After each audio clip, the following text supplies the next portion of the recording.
Bonsoir à toutes et bonsoir à tous. Merci de votre patience et merci surtout d'être venus si nombreux ce soir autour de ce sujet passionnant et autour de la sortie du dernier numéro très réussi de la revue Moyen-Orient sur le Kurdistan syrien ou sur les Kurdes de Syrie ou sur le nord-est de la Syrie. On va essayer de comprendre un petit peu tout ça de manière assez précise.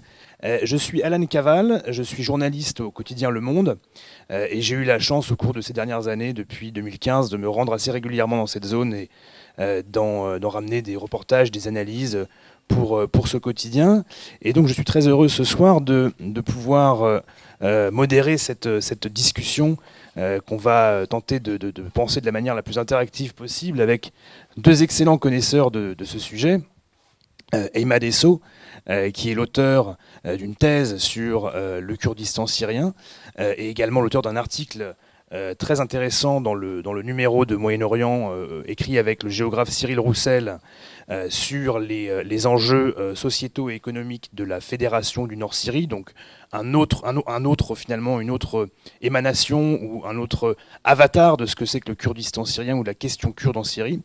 Et à ma gauche, Patrick Henny, qui est sans doute un des meilleurs connaisseurs finalement, et un des meilleurs observateurs, parce qu'un observateur de terrain de tout ce qui se trame diplomatiquement entre les acteurs de cette partie-là, cette section-là du conflit syrien au nord-est du pays, qu'il s'agisse d'acteurs non étatiques, comme évidemment les responsables, l'encadrement kurde du nord-est syrien, ou d'acteurs étatiques régionaux ou d'acteurs internationaux qui a donc passé ces dernières années à être observé, à rechercher et à conseiller également ces acteurs sur les problématiques qui sont liées à ce territoire. Alors, bon, on a tous en tête des images assez précises quand on pense aux Kurdes de Syrie. Des images qui remontent souvent à 2014, à la bataille de Kobané, à ce moment qui a captivé un peu l'opinion publique internationale, où on voyait notamment des combattantes et des combattants résister face à l'État islamique. On était juste avant les vagues d'attentats qui ont frappé l'Europe. On était dans une période qui était très marquée par ce conflit et qui a laissé évidemment dans la mémoire de l'époque, de la décennie qui s'achève aujourd'hui ou dans l'année à venir, une marque assez forte. Mais finalement, on sait très peu de choses sur ce qu'est réellement cette entité, sur son histoire, sur la manière dont les Kurdes de Syrie ou une des organisations politiques liées aux Kurdes de Syrie ont pu prendre le contrôle de ces territoires. On sait très peu de choses sur la manière dont ils les organisent et surtout, on sait très peu de choses sur la manière dont, dans l'opinion publique générale, sur la manière dont des alliances ont pu être tissées avec des acteurs qui ne sont pas kurdes, justement, dans le cadre de cette lutte contre l'État islamique pour construire un territoire cohérent et l'administrer, le sécuriser avec le soutien de la coalition internationale. Aujourd'hui, alors il y a ce nuage, on va dire, de représentation d'images et de souvenirs que ceux qui suivent un petit peu cette question ont bien en tête. Mais aujourd'hui, même si, la question kurde en Syrie ou la question des acteurs politiques et militaires kurdes en Syrie, notamment dans le nord-est de la Syrie, revient au centre de l'actualité pour deux raisons. D'abord parce que la guerre contre l'État islamique s'achève, alors que l'on parle des derniers combats dans la région de Deir ez-Zor, qui apparaît ici encore en gris parce que cette carte est un petit peu correspond à une période qui est antérieure aux dernières batailles, sont en train d'être repris par les forces kurdes de Syrie et par leurs alliés arabes. Première raison. Et deuxième raison parce que, alors même que cette guerre se termine, alors même que cette guerre qui a été menée par les forces kurdes de Syrie se termine avec le soutien de la coalition internationale, eh bien, c'est le retrait des États-Unis, le retrait de cette coalition internationale qui pose des défis très importants pour le futur, pour l'avenir politique des Kurdes de Syrie, de leurs alliés arabes et pour l'avenir politique de toute cette région. Donc une guerre qui se termine et une paix qui a du mal à se construire, a du mal à se dessiner, d'autant plus qu'effectivement l'incertitude est énorme avec une annonce de retrait qui a pris tout le monde de court et ça nous en parlerons tout à l'heure. Je vais me tourner dans un premier temps vers Emad Esso pour essayer de mieux comprendre comment on est arrivé à cette situation-là. Comment on est arrivé à une situation où l'ensemble du nord-est syrien, la rive gauche de l'Euphrate, est passé sous le contrôle d'une organisation politico-militaire avec un noyau kurde qui a pris le contrôle d'abord de zones kurdes, puis de zones de population arabe, et comment elle y a construit une entité politique tout en menant un combat contre l'État islamique avec le soutien de la coalition internationale. Alors je vous propose un petit retour historique. Je vous propose de revenir au début du conflit syrien, de revenir en 2011 et de comprendre comment, finalement, cet acteur kurde syrien est entré dans le conflit syrien et ce qui s'est passé en 2011 dans les zones à majorité kurde de Syrie, notamment dans le nord-est du pays. Et Imad, je vous en prie, si vous pouvez nous éclairer un petit peu sur cette genèse de l'acteur kurde syrien, de l'entité politique kurde syrienne. Que se passe-t-il en 2011 quand la révolution éclate? Je remercie Raymond encore pour cette invitation. Je te remercie pour cette présentation. Donc, tu me renvoies quand même à 8 ans de crise. Donc, on va essayer de les synthétiser. Rapidement, mais quand même, il faut aussi expliquer le Kurdistan syrien, ce n'est pas une réalité seulement politique, c'est une réalité géographique et historique. On peut remonter jusqu'à l'époque mandataire de la France et le processus d'attachement de ce territoire à la Syrie. Ouais. Donc, on peut revenir... Toujours problématique. Ça n'existe pas depuis 2011, ça existe, l'extrême kurde existe à l'intérieur de la Syrie depuis la création de cet État sous l'égide de mandat française, on va dire. Donc quand la Syrie moderne, la carte de la Syrie moderne se dessine, on a des enclaves kurdes au nord du pays, c'est bien cela, qui sont intégrées de manière complexe à l'ensemble syrien historiquement. Et justement, quand la souveraineté, quand l'intégrité de l'État syrien est menacée par la révolution, du régime syrien ou de cet État, comment est-ce que ces zones réagissent? Que se passe-t-il en 2011 quand la révolution commence? En 2011, donc, comme vous savez, l'opposition syrienne ou les crises syriens, il va être militarisé. Donc le régime, il va être obligé de se retirer de cette zone-là pour éviter l'affrontement avec les Kurdes. Très bien. Donc en ce moment-là, on n'a pas des acteurs clairs. Donc le PKK, qui a été créé en 2003, le parti politique. C'est le principal parti politique kurde. Le principal, à côté aussi de plusieurs partis politiques à côté. Il y a à peu près 16, 15, 19 partis politiques. Donc en ce moment-là, en 2011, la carte politique des partis politiques kurdes, et c'est pas clair encore. Bien sûr. Et ce retrait de régime de la zone fera à mesure, donc le retrait il était lent. Entre 2011 et 2012 à peu près. Milieu 2011 jusqu'à la fin de 2011, début 2012. Donc l'acteur majeur, le PKK, avec les autres partis politiques, là, en ce moment, ils vont affronter entre eux-mêmes dans les rues kurdes, parce qu'ils vont manifester aussi, en solidarité avec les autres villes syriennes. Et donc là, le PKK, il va pouvoir contrôler la rue, on va dire. Il va gagner la rue par la force, par l'idéologie, par l'organisation, par les disciplines. Il y aura beaucoup de facteurs qui vont aider ce parti à contrôler la rue. Parce que si vous me permettez, Imad, on peut préciser que le PYD est le seul parti kurde syrien à l'époque qui est doté d'une force militaire et qui en tout cas a une culture militaire importante. Car il est lié au mouvement kurde, on va dire, régional, le Parti des travailleurs du Kurdistan, qui a des années, des décennies d'expérience militaire derrière lui. Donc contrairement aux autres partis kurdes, il peut réellement profiter du chaos, enfin pour créer de l'ordre en quelque sorte, son ordre.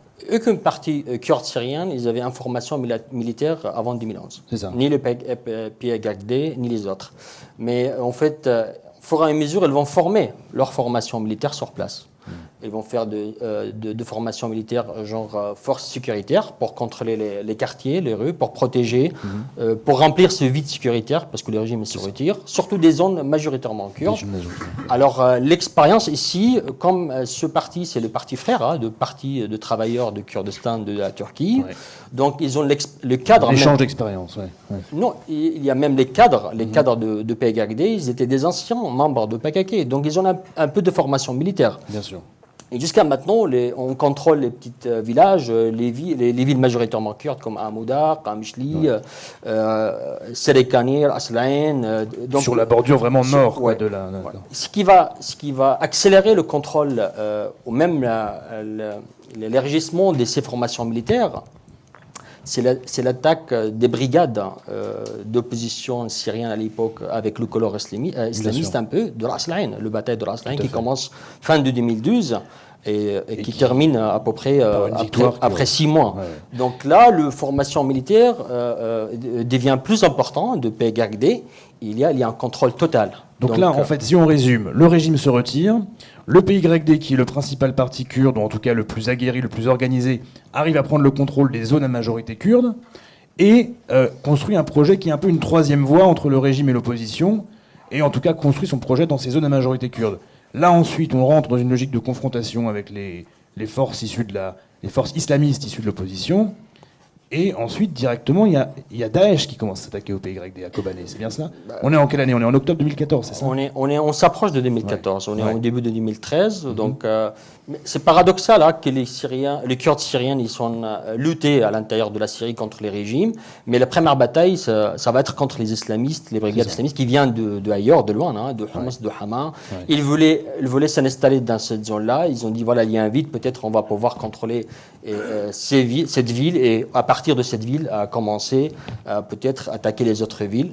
Donc, ils tombent sur l'espace vital kurde quand même. Donc, les Kurdes, là, ils ne se laissent pas faire. Et ici, le PYD, ils arrivent à assumer la protection de l'espace vital. Alors, les autres partis, ils vont se réfugier à Arbil en attendant que le régime tombe, genre pour négocier peut-être plus tard avec l'opposition. Ouais. Donc, j'imagine, à ce moment-là, même j'étais moi-même à Arbil, on parlait que le régime peut-être va tomber dans 2-3 mois. Oui, là on est encore dans les Kurdes vont négocier sur une table des postes importants dans le gouvernement. Donc, on imaginait que le régime il va tomber. Alors, le PYD, il y avait une autre stratégie, c'est de l'installer bien, de créer ses formations militaires et sécuritaires. Donc, ils ont fait un calcul à partir de terrain. Et le bataille de Ras Al Ain, Sérékani. Est-ce qu'on peut montrer peut-être où se trouve Ras Al Ain sur la carte? Ras Al Ain, ça va être voilà, ici. Voilà. Ouais, ça, c'est quand même jeté à Mouda. Et là, ça va être ici. Mais à cette époque-là, le territoire kurde syrien, en tout cas le territoire qui est contrôlé par les forces kurdes syriennes et leurs alliés locaux, est divisé en 3 enclaves. Il n'est pas, comme on le voit sur cette carte, encore unifié. Voilà. Ça, c'est les cartes de 2014. Donc, il y a des cartes qu'on peut revenir même en arrière, mais je crois que ça suffit. Ce qui est intéressant, c'est qu'une de ces enclaves, Kobané, on s'en souvient tous, je pense ici, en octobre 2014, est attaquée par l'État islamique. C'est bien cela? Alors, qu'est-ce que ça va changer, justement, le début de cette lutte contre l'État islamique et de la coopération avec... Alors, à partir de 2014, vous savez bien que voilà, la déclaration de l'État islamique, le califat, la reprise de Mossoul et tout ce territoire-là. Donc, l'État islamique d'Irak, de Levant et de l'Irak, donc en ce moment, il s'appelait aussi... l'État islamique de Levant et de Irak. Ils vont attaquer partout, ils ne vont pas attaquer juste Kobané, ils vont attaquer tous les territoires en Irak, Mossoul, et ça commence à Sinjar, le montant de Sinjar, et aussi après à Kobané. Mais les Américains, là, en ce moment-là, parce qu'on parle de ces événements, les Américains vont remarquer le combattant kurde qui résiste à Kobané, qui vont venir même de Rojava, là, le PYD avec ses formations de Yapagé et Yapagé, qui étaient formés en 2012-2013, ils vont venir de ici, avec des combattants de PKK, là, à Sinjar, là, si je ne me trompe pas de la pointe, là. Tout à fait, ils vont essayer de sauver le maximum des civils. Donc les Américains, ils remarquent là les combattants qui vont résister contre l'État islamique. Alors l'autre côté, le Peshmerga se retire vers Arbil. Et ensuite, enchaînant les événements, donc l'État islamique, il va attaquer Kobané aussi en essayant d'occuper la ville. Voilà. Bien sûr. Donc si on résume, il y a déjà un contact entre les forces kurdes syriennes et la coalition internationale, notamment les États-Unis, qui se fait en Irak, en fait. Déjà en Irak, en août 2014. Et donc, quelques mois plus tard, parce qu'en fait, comme on est dans des zones frontalières, les forces, en fait, peuvent traverser ces frontières, puisque les États ne les contrôlent plus. Et donc, on arrive quelques mois plus tard, en octobre 2014, l'État islamique attaque, cette fois-ci, l'enclave kurde de Kobané, cette fois-ci en Syrie. Et c'est à ce moment-là que vraiment la relation entre forces kurdes syriennes, qui contrôlaient ces zones déjà depuis quelques années, et coalition internationale, notamment Washington, se noue.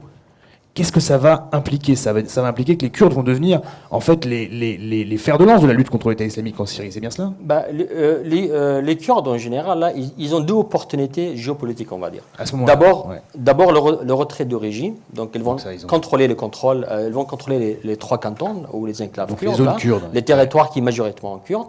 Et deuxième opportunité, on va dire géopolitique, qu'après cette relation entre Américains, Occidentaux, coalition avec les forces militaires Yapagé et Yapagé, c'est des formations encore des unités de défense de peuple kurde, majoritairement kurdes. Et cette alliance, ça va créer une deuxième opportunité pour rassurer la protection de territoires contrôlés déjà. Par l'État islamique. par les Kurdes d'abord. D'accord, donc ça très bien, oui. Et pousser l'État islamique. C'est ça. Et l'objectif maintenant de cette alliance entre occidentaux et Kurdes, c'est de libérer le reste de zones qui est contrôlée par l'État islamique. Tout à fait. Donc deuxième opportunité géopolitique, en s'imposant comme une force importante dans la lutte contre l'État islamique, les Kurdes vont prendre le contrôle de territoires plus importants avec l'aide de la coalition internationale. Mais à ce moment-là, ils prennent le contrôle de territoires qui sont en majorité arabes. Comment est-ce qu'ils arrivent à construire un modèle qui ne soit... Enfin, comment ils essayent de construire un modèle qui ne soit pas perçu comme nationaliste kurde et qui s'imposerait contre une majorité arabe lorsqu'ils avancent, après la bataille de Kobané, vers des zones contrôlées par l'État islamique qui sont arabes, comme Raqqa par exemple, ou comme, même avant Raqqa, Manbij, ou même d'autres territoires de cette région. On est toujours dans la chronologie des événements. Donc, à partir de cette alliance, déjà les Américains ils vont imposer une condition à cette alliance. Donc l'alliance, ça se fait peut-être d'une manière spontanée parce que les Kurdes défendaient Kobané, ils vont venir en aide.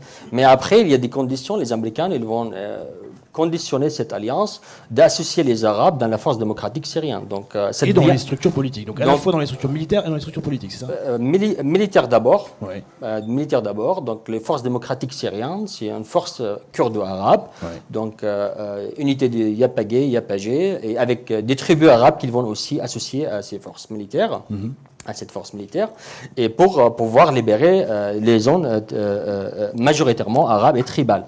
Alors, justement, on a sauté une étape très importante, que les Kurdes, ils ont déjà déclaré leur autonomie, l'autogestion de 3 cantons en 2014. Bien sûr. Avant la déclaration de la création de forces démocratique syrien. Donc, on a déjà un projet kurde, là, en ce moment-là. Je suis d'accord, là, c'est le projet, il est encore local kurde. Donc, on n'est pas dépassé les zones qui habitaient majoritairement par les Kurdes. Donc, les Kurdes, je ne crois pas qu'ils imaginaient en ce moment-là qu'ils vont aller très loin jusqu'à Raqqa et Deir ez-Zor. Donc, le contexte qui impose peut-être cette initiative pour les Kurdes, et pourquoi pas, s'ils ont un projet politique aussi à diffuser, parce que là, on va revenir sur la théorie aussi de leur projet politique, qui c'est pas un projet politique qui obéisse aux logiques ethniques. C'est ça. Donc finalement, leur projet politique initial serait, comment dire, compatible avec le contrôle d'un espace qui ne serait pas uniquement kurde, mais qui serait multiethnique. Au départ, c'était que kurde, canton, autonomie peut-être du Kurdistan syrien, similaire au Kurdistan irakien, mais en ce moment-là, avec cette alliance, je crois que l'initiative de l'invention dépassera la zone kurde, et là, on parle de nord-est syrien autonome en ce moment-là. Et donc cette création d'une entité politique qui serait non plus seulement un Kurdistan syrien ou une zone autonome kurde, mais on va dire une sorte d'autonomie géographique avec une pluralité de composantes ethniques et religieuses, comment est-ce qu'elle s'organise concrètement dans les institutions qui sont mises sur place après le départ de l'État islamique ? À Raqqa, à Manbij, dans toutes ces zones qui ont été libérées. La référence pour le projet politique, c'est les cantons, les 3 cantons. Donc là, il imagine des cantons arabes. Donc il imagine de faire de confédération des cantons, confédération de communes. Donc décentraliser déjà localement l'administration. En tout cas, il se réfère sur les 3 cantons de Rojava. Et après, ils ont commencé dès qu'ils ont libéré un territoire comme Manbij ou Raqqa, ils commencent à créer des conseils civils, conseils exécutifs, conseils législatifs, communes. Donc, ils appliquent le même système chez eux. Donc le système qui avait été expérimenté chez les Kurdes. Et ils ramènent dans les territoires majoritairement arabes et tribales. D'accord. Et qu'est-ce qui se passe en ce moment-là? Peut-être que ce n'est pas la même chose, mais on est vers cette voie-là, donc de créer des administrations décentralisées, communes, conseil municipal, conseil local, etc., qui est appliqué à la même manière à Jaziré, à Qamishli, à Hasake, à Amouda, à Derik. D'accord. Donc, alors, est-ce que vous pouvez nous dire un petit peu, pour parfaire un petit peu cette présentation, d'où vient la théorie politique qui est derrière la mise en place de ces institutions? Quelle est la pensée qu'il y a derrière? À quel corpus idéologique se réfèrent ceux qui vont bâtir ce système institutionnel et politique? Jusqu'à 2014, je vais être clair, j'étais là-bas. Ouais. 2014, les choses n'étaient pas claires encore. Hein.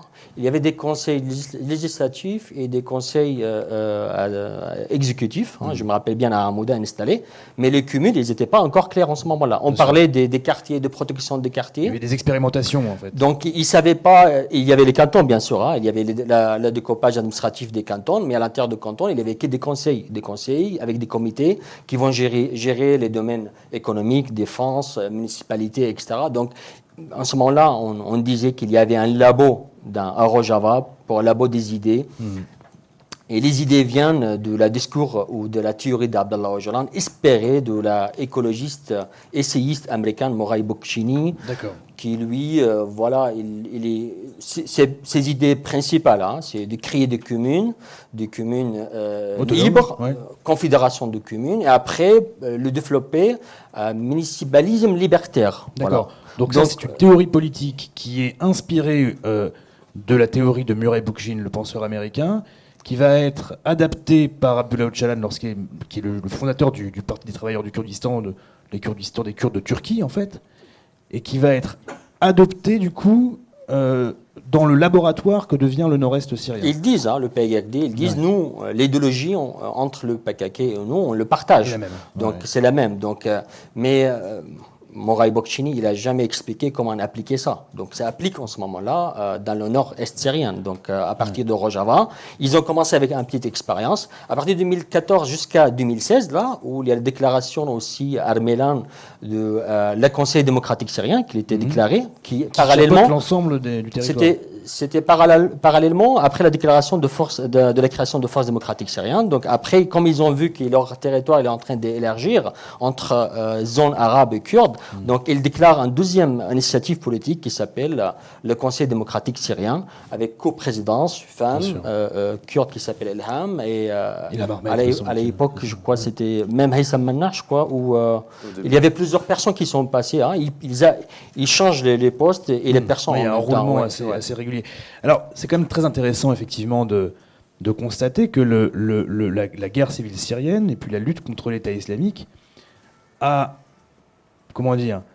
créé un espace où la théorie politique pensée outre-Atlantique dans un premier temps par un penseur libertaire américain, puis adaptée par un leader issu de la gauche anti-impérialiste kurdo-turque dans les années 70-80, en fait, va se développer effectivement et va prendre racine dans le vide, en fait, finalement, dans le vide politique laissé derrière lui par le régime de Assad dans un premier temps, puis par l'État islamique dans un deuxième temps.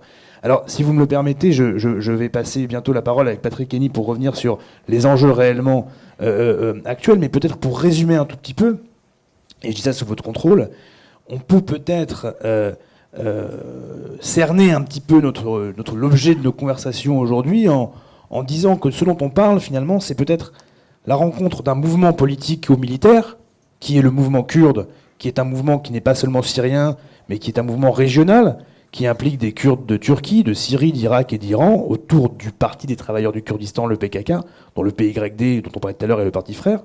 Donc la rencontre d'une organisation politico-militaire, de circonstances politiques, de circonstances historiques particulières, qui sont d'abord la guerre civile syrienne, puis la lutte contre l'État islamique, et qui, ces circonstances historiques, ouvrent à cette organisation politique un territoire sur lequel elle va pouvoir expérimenter son projet, n'est-ce pas, politique.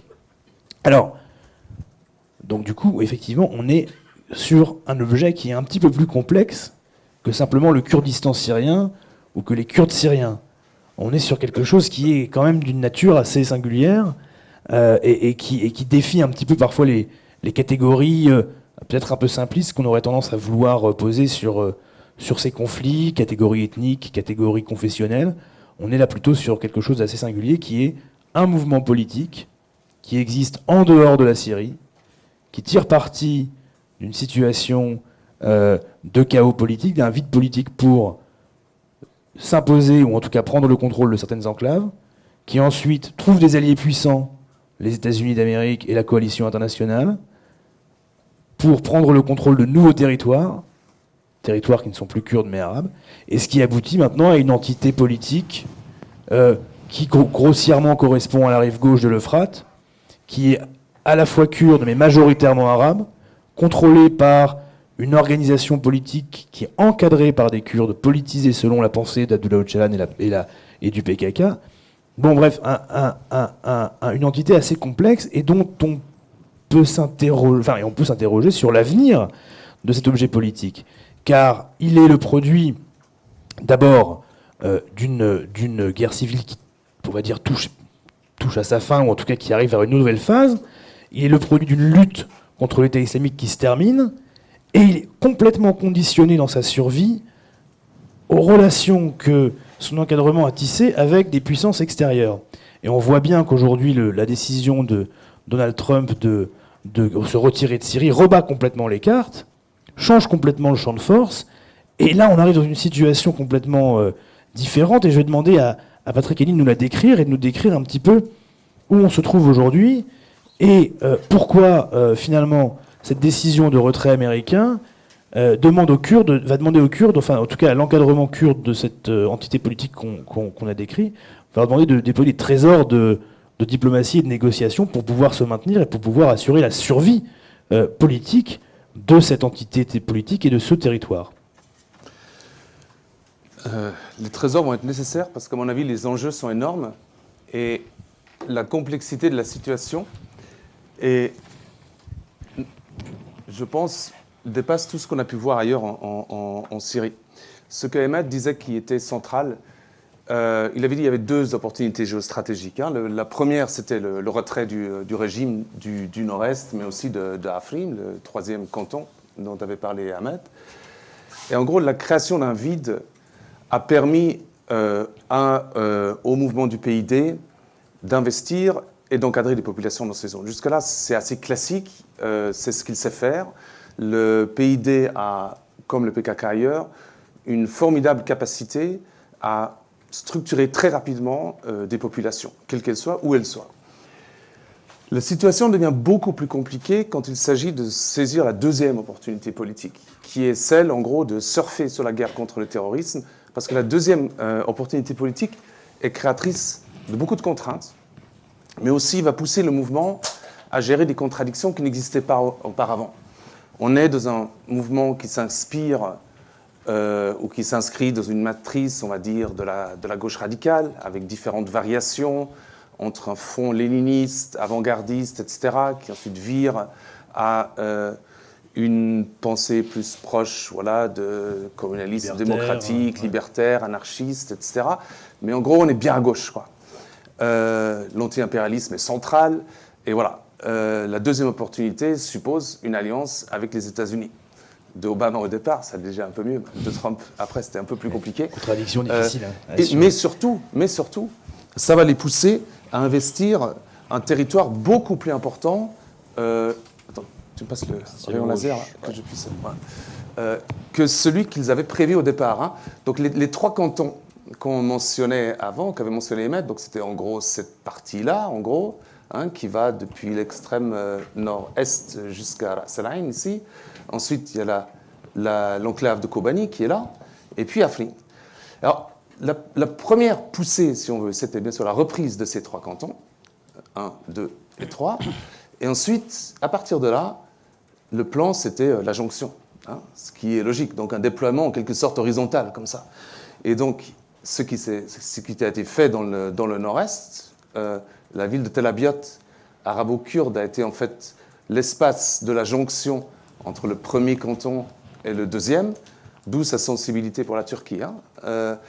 Et ensuite, à l'occasion de la guerre contre l'État islamique, le point le plus central était ce qui se passe dans la poche de Menbej, ici, donc à l'est de l'Euphrate, hein, l'Euphrate étant ici, où en gros sont venus très clairement se mettre en avant le télescopage ou la rencontre, on va dire, problématique de deux projets. Le projet de la coalition des États-Unis qui voulait pousser vers le sud, vers Raqqa, et le projet, on va dire, nationaliste kurde, etc., du PID, qui lui voulait continuer vers Afrin pour continuer la jonction avec le troisième canton. D'où le fait que Menbej a été, plus que n'importe quel autre lieu sur la Syrie, l'objet de tractations internationales énormes entre les Américains et le PYD d'abord, mais ensuite entre les Américains et la Turquie également. Le deal était entre les Américains et la Turquie de stopper l'offensive contre l'État islamique à l'ouest de Menbej ici.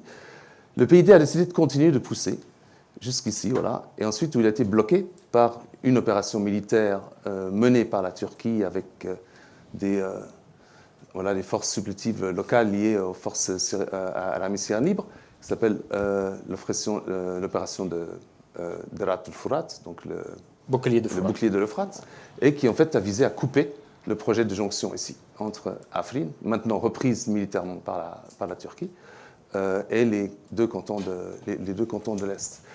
Alors, si on regarde la géographie de l'espace kurde, c'est en gros ça, la guerre contre l'État islamique les a poussés à reprendre toute cette partie-là, hein, en gros là, qui va jusqu'à Deir ez-Zor, jusqu'à Boukamal, ici en bas, où vous avez dans cette petite poche, la poche d'Hajin que décrivait Alain avant, les derniers résidus, on va dire, de l'État islamique comme territoire encore non repris.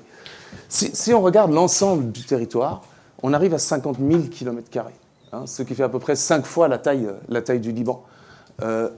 C'est plus grand que la Suisse, je viens de Suisse, c'est pas forcément une référence, mais ça donne quand même une certaine idée de leur espace. C'est plusieurs millions de personnes. Le PYD a maintenant, dans le cadre de l'administration démocratique du Nord-Est, mis en place une administration de plus de 150 000 employés, salariés civils, plus les militaires, avec une force militaire estimée à peu près 90 000, 100 000 personnes, entre militaires et police. Donc ce qu'on voit, c'est que la guerre contre l'État islamique, que les États-Unis ont toujours, depuis le départ à Kobani, jusqu'à la fin maintenant, vu comme étant un projet exclusivement militaro-sécuritaire, hein, cette guerre a accouché d'un projet politique énorme.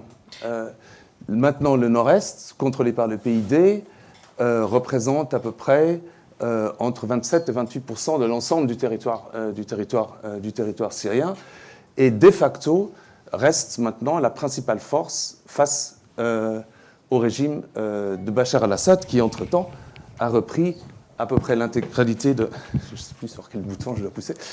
L'intégralité de ces zones-là, hein, reste le bastion de Idlib, maintenant contrôlé largement par les forces djihadistes, et Afrin, contrôlé par la Turquie, et le reste de cette opération-là qu'on a vue dans la Fourat, également contrôlée par la Turquie. Alors justement, Patrick, qu'est-ce qui va inciter les Kurdes de Syrie à s'éloigner tant de leur base? Qu'est-ce qu'ils attendent en retour, finalement?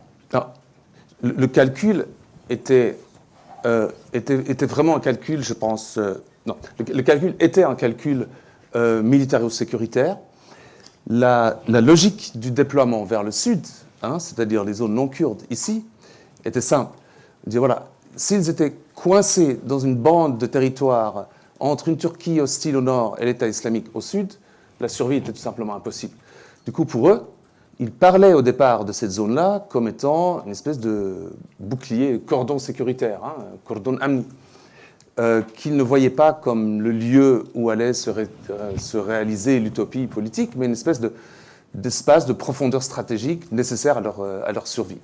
Au passage, et c'est important, ça leur a permis de prendre contrôle de questions stratégiques importantes, les barrages sur l'Euphrate et le pétrole à l'est de Deir ez-Zor, dans les zones que je pointe en rouge ici. Le pétrole qui maintenant donne à l'administration de ces zones-là son autonomie financière.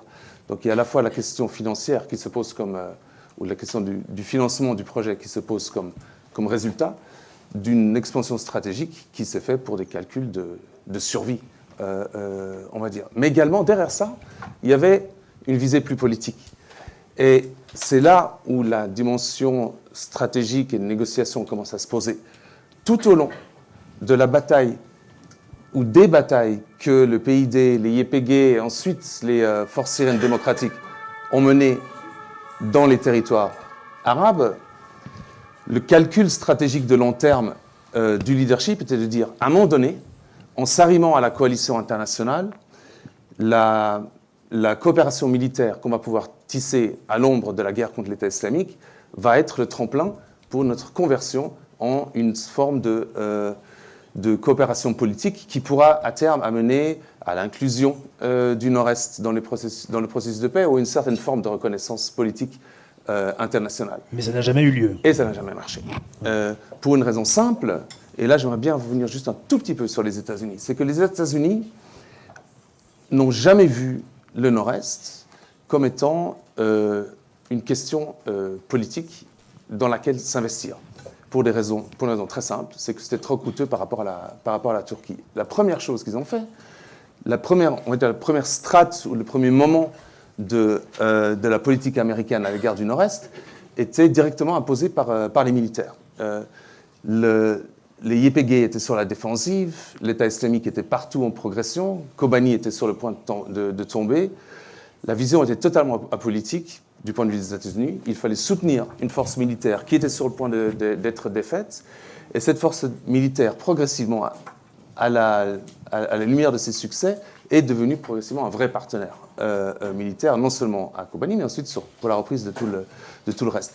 Les militaires ne voulaient pas s'embarrasser de considérations politiques liées, par exemple, à l'acceptabilité de ces forces militaires-là et aux projets politiques qui les sous-tendaient. Les militaires ne s'intéressaient pas, par exemple, à la relation avec le PKK. C'est quelque chose qu'ils ont toujours volontairement mis de côté en disant « on va regarder ça plus tard ». Qui était au centre, pour rappeler, de la contradiction dans la mesure où le PKK était toujours en guerre contre la Turquie, membre de l'OTAN. Exactement. Et donc, bien sûr, c'était un des facteurs qui a contribué à tendre de manière notoire la relation entre la Turquie et les États-Unis. Et cette relation n'a eu de cesse que de se détériorer à mesure que la coalition progressait avec les FDS, les Forces syriennes démocratiques, vers le sud. La vision de la Turquie était de dire les Américains, en soutenant sans aucune conditionnalité politique un mouvement politico-militaire de ce type-là, sont en train de permettre ou de faciliter la constitution de ce que les Turcs appellent un micro-État PKK. Sur la vision de la Turquie. Alors, ce qui s'est passé ensuite, c'est qu'à un moment donné, est arrivé ensuite Brett McGurk, un point important, c'était vraiment un moment de rupture, c'était le retour d'une gestion plus politique de la question. McGurk, qui était l'émissaire spécial d'Obama Voilà, pour la question syrienne, alors pour la lutte contre l'État islamique. Pardon. C'était l'envoyé spécial de la présidence américaine pour la lutte contre le terrorisme, qui en gros était l'homme qui a fait la politique américaine sur le Nord-Est jusqu'à très récemment. Il a démissionné en décembre 2018, mais comme Trump, sur la première année et demie de son mandat, n'avait pas en gros de politique spécifique, de facto, c'était la politique de Brett McGurk qui menait le bal jusqu'à maintenant. Et sa politique continuait en quelque sorte la vision apolitique, entre guillemets, des militaires, et qui consistait à dire, voilà, on a un allié militaire, on va mener la bataille jusqu'au bout, la question est une question sécuritaire, et après, on verra. Et après, c'est maintenant. Après, c'est maintenant. Parce que la guerre, c'est une alliance militaire qui est liée à la guerre contre l'État islamique, qui ne se convertit pas en alliance politique, que devient-elle lorsque la guerre se termine?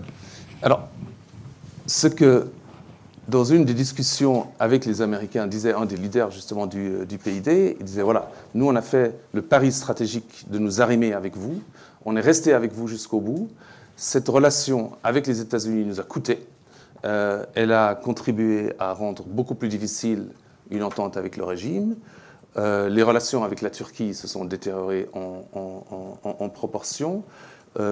L'ensemble de la région nous voit avec hostilité, y compris la Russie, parce qu'effectivement, ce qui s'est passé depuis, et ça c'est le moment de rupture sur lequel j'aimerais bien maintenant parler un tout petit peu, on est entré dans une phase post-État islamique, même s'il reste quelques poches à nettoyer du côté de l'Ezzor. On parle de 2-3 villages, c'est l'histoire de quelques petites semaines, mais de facto, comme projet territorial, l'État islamique est terminé.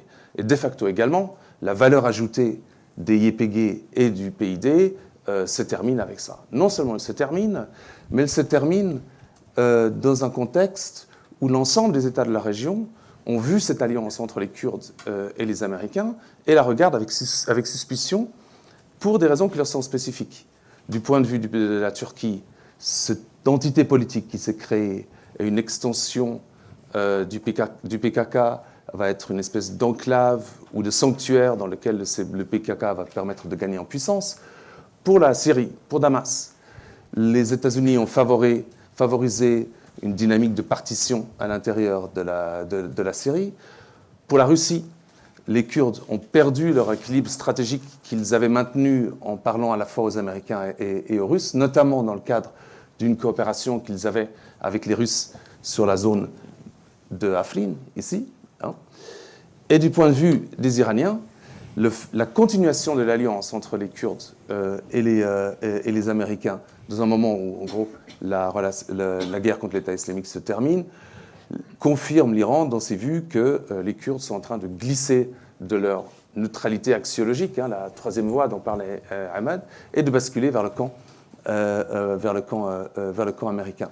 Du coup, les Kurdes arrivent dans une position extrêmement fragile. La conversion de la coopération militaire vers le soutien politique avec les États de la coalition, à commencer par les Américains, n'a pas marché. Il leur reste...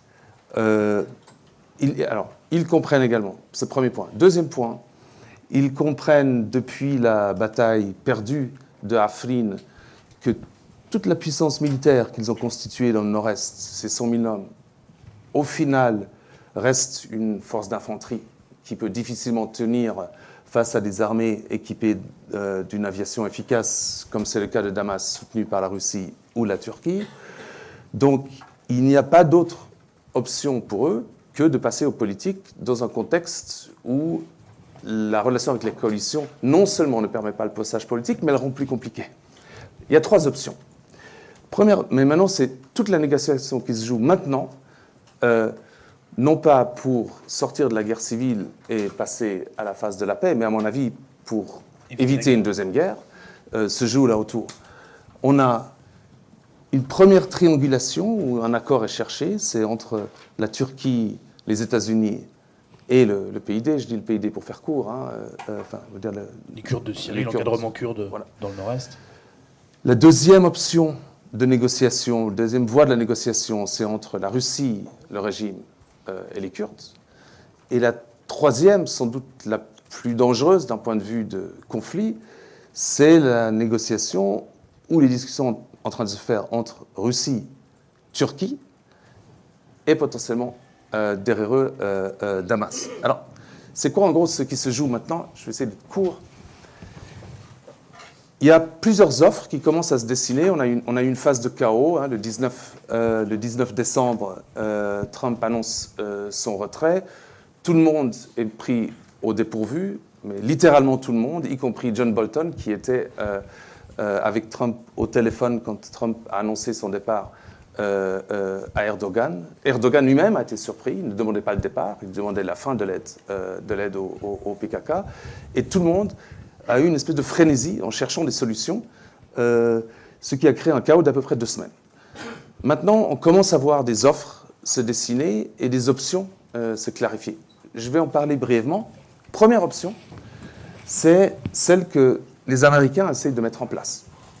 Alors, les Américains, c'est une partie de la Maison-Blanche, une partie du département d'État, les affaires étrangères, et un peu les militaires en retrait.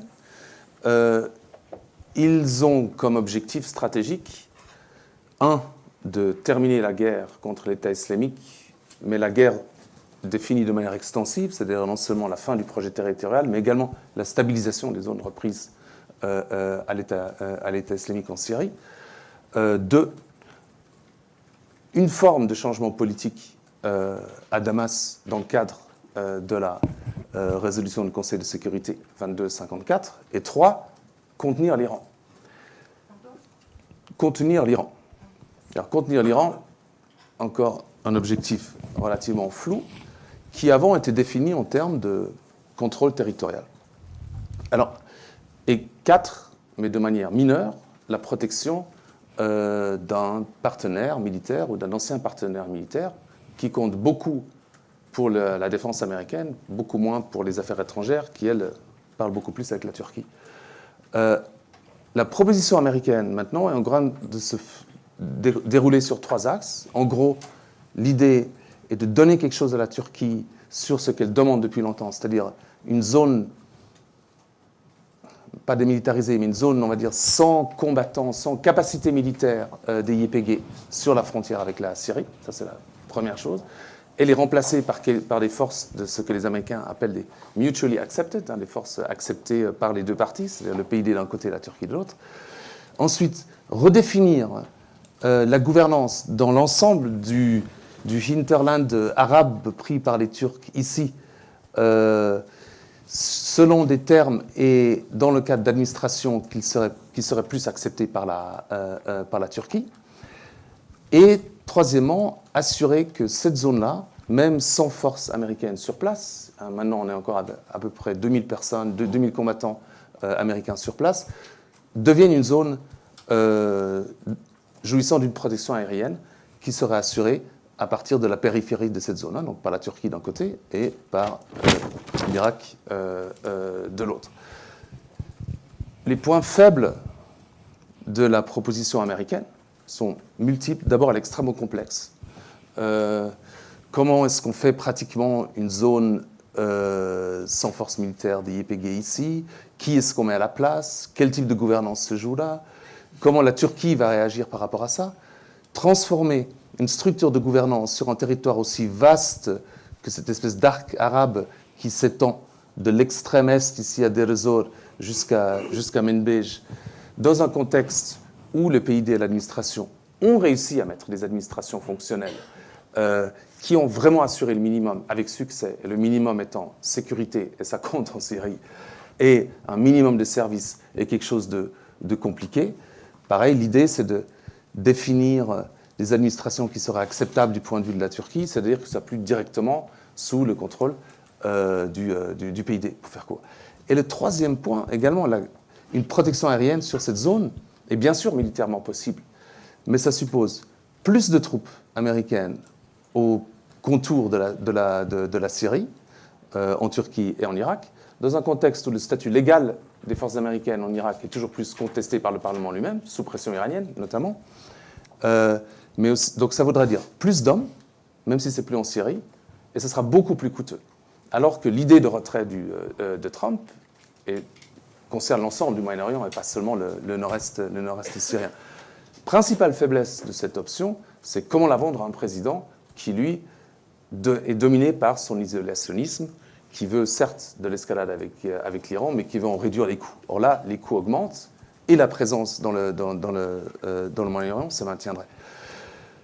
Ce n'est pas très attirant non plus pour le PYD, qui en gros verrait son contrôle des ressources ici perdu, verrait sa capacité d'administrer ses populations dans les zones kurdes beaucoup plus problématiques, et en plus serait en quelque sorte aurait ses capacités militaires qui seraient en fait maintenues dans une espèce de no man's land au milieu de deux arcs, un arc arabe ici, voilà, et la zone frontière ici, qui seraient les deux, d'une manière ou d'une autre, sympathiques à la Turquie et donc par définition problématiques pour eux. Et deuxième point important, c'est que ce projet américain est extrêmement volatile et erratique, comme est volatile et erratique la prise de décision aux États-Unis. Alors, deuxième axe maintenant, ou deuxième espace de négociation, la Russie, le régime, le PYD. Le PYD a multiplié les visites en Russie depuis l'annonce du retrait fait par Trump le 19 décembre. Le calcul était simple et logique. Les Américains nous lâchent.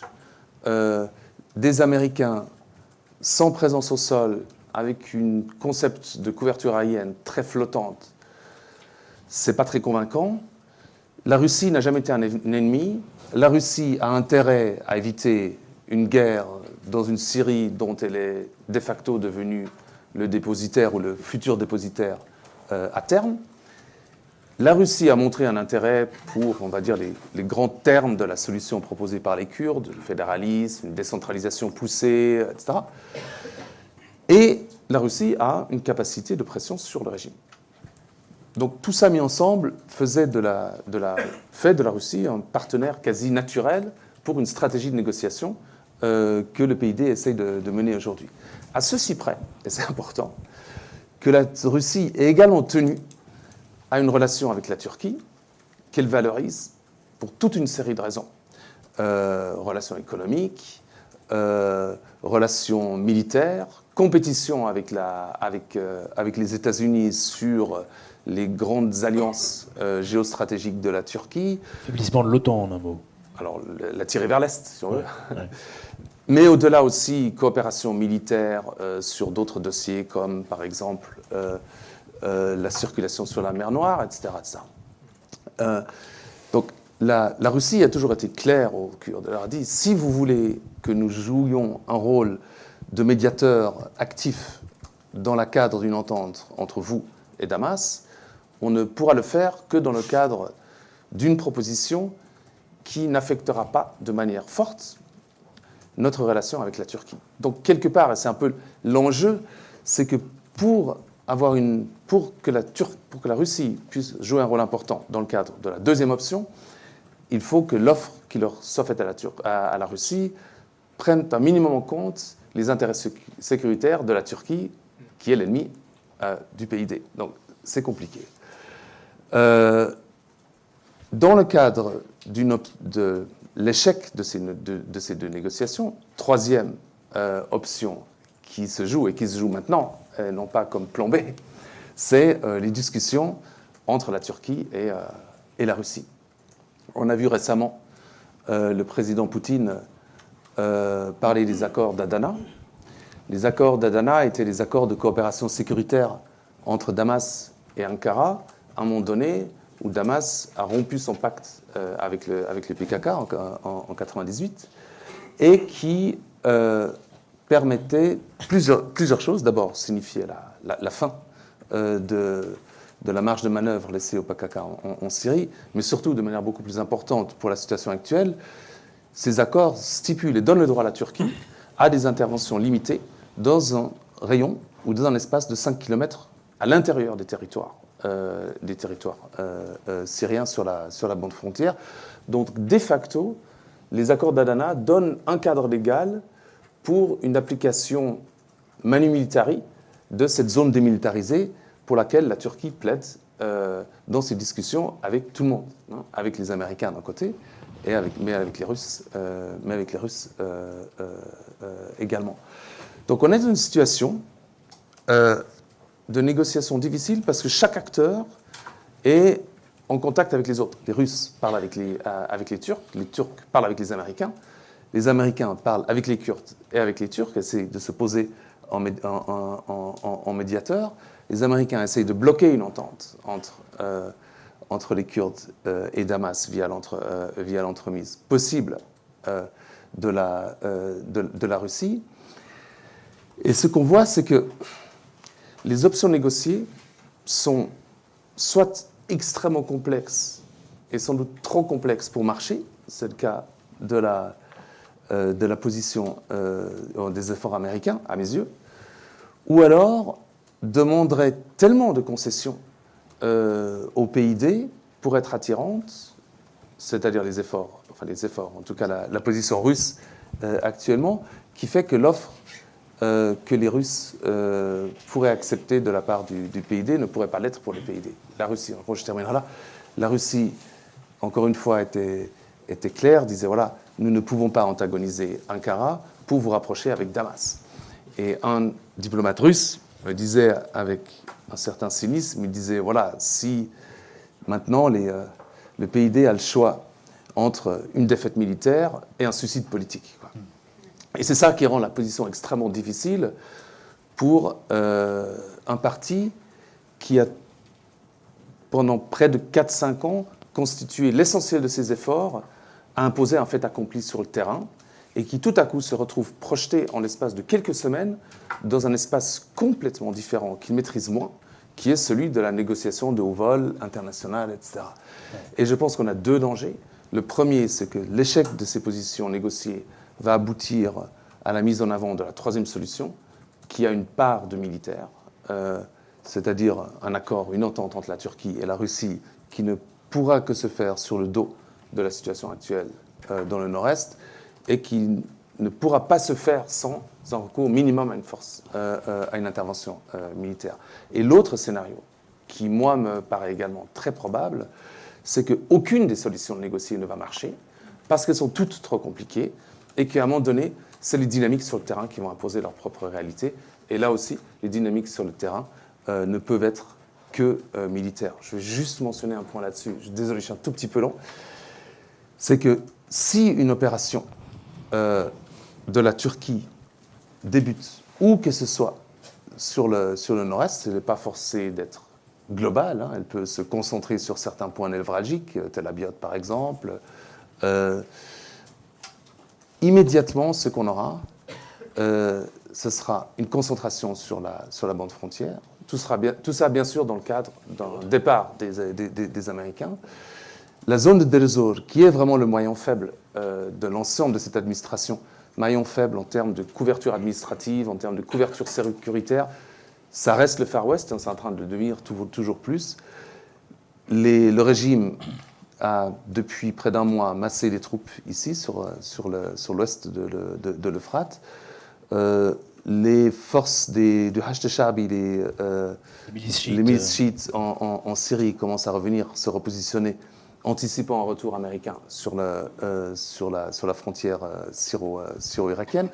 Et donc Deir ez-Zor est de facto prise en sandwich entre, on va dire, le régime d'un côté et les milices pro-iraniennes de l'autre, dans un contexte où le régime a un urgent besoin des ressources pétrolières liées dans cette zone-là, et dans un contexte où les forces syriennes locales sont toujours plus travaillées par des stratégies de récupération par le régime, énormément de deals entre les tribus de Deir ez-Zor et Damas, beaucoup de ce qu'on appelle des réconciliations, les personnes individuellement vont aller dans les bastions du régime, dans la ville de Deir ez-Zor principalement, aller vers les services de sécurité, normaliser leur situation, et la normalisation, très souvent, suppose un retournement et vont transformer ces personnes en vecteurs de l'influence du régime sur cette zone-là, y compris chez les militaires, y compris chez certains commandants militaires. Donc le drame serait ça, une dynamique de dérive ou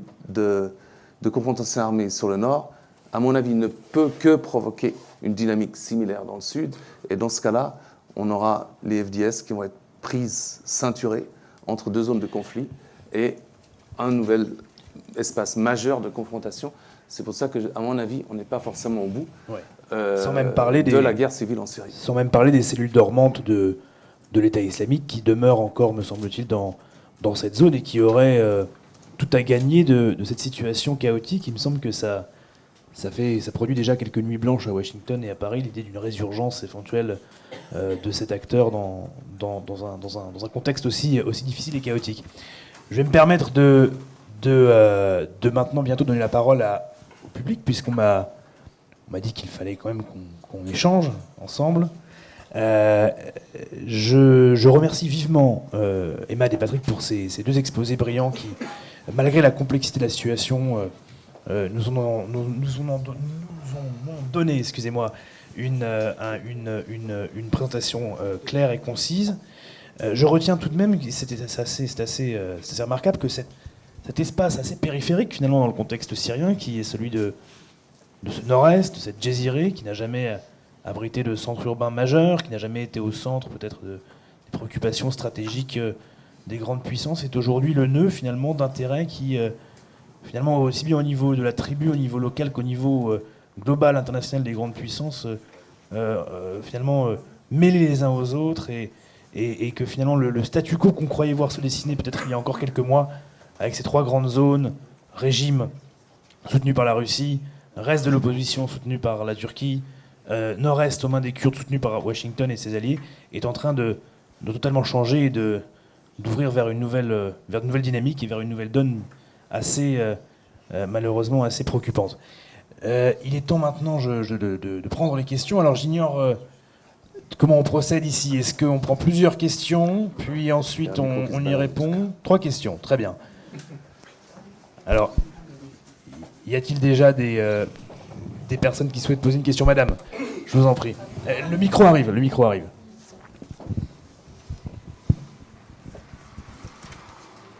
Est-ce que... On m'entend ? Est-ce que vous pourriez nous parler de la dimension féministe du projet politique du Kurdistan syrien ? Non, c'est effectivement, je pense, un thème qu'on a malheureusement un peu survolé en parlant à la fin. On était un petit peu pressé sur les questions d'idéologie, enfin sur le corpus idéologique. Et Matt, je pense que tu serais d'accord pour évoquer cette question, pour en raconter un petit peu les racines. Merci infiniment de poser cette question. Monsieur ? Comme la situation est complexe, les Américains vont devoir un jour prioriser, déterminer la priorité des priorités. Ouais. Est-ce que ce n'est pas la maîtrise de l'Iran ? Et là, quand ils vont décider là-dessus, PYT va avoir son rôle important. Est-ce que vous en dites ? Très bien. Et une troisième question peut-être, monsieur ? Pardon, vous avez déjà le micro. Entre les Kurdes et l'opposition syrienne, quelles sont les relations s'il y en a ? Alors, très bien. Je propose qu'on commence par répondre à madame sur la question de la composante féministe du corpus idéologique des forces, de l'encadrement kurde en Syrie, de ce qu'on a évoqué tout à l'heure. Et Mad, justement, voilà, d'où vient cette dimension-là qui est centrale visiblement dans le projet politique kurde en Syrie ? Je vais juste faire un commentaire rapidement sur la question de la relation internationale ou la politique étrangère américaine, que le problème, il faut diagnostiquer aussi le problème américain qu'ils n'ont pas adopté une vraie politique pour la Syrie. Et de où il y a le problème aujourd'hui, qu'il n'y a pas un projet politique.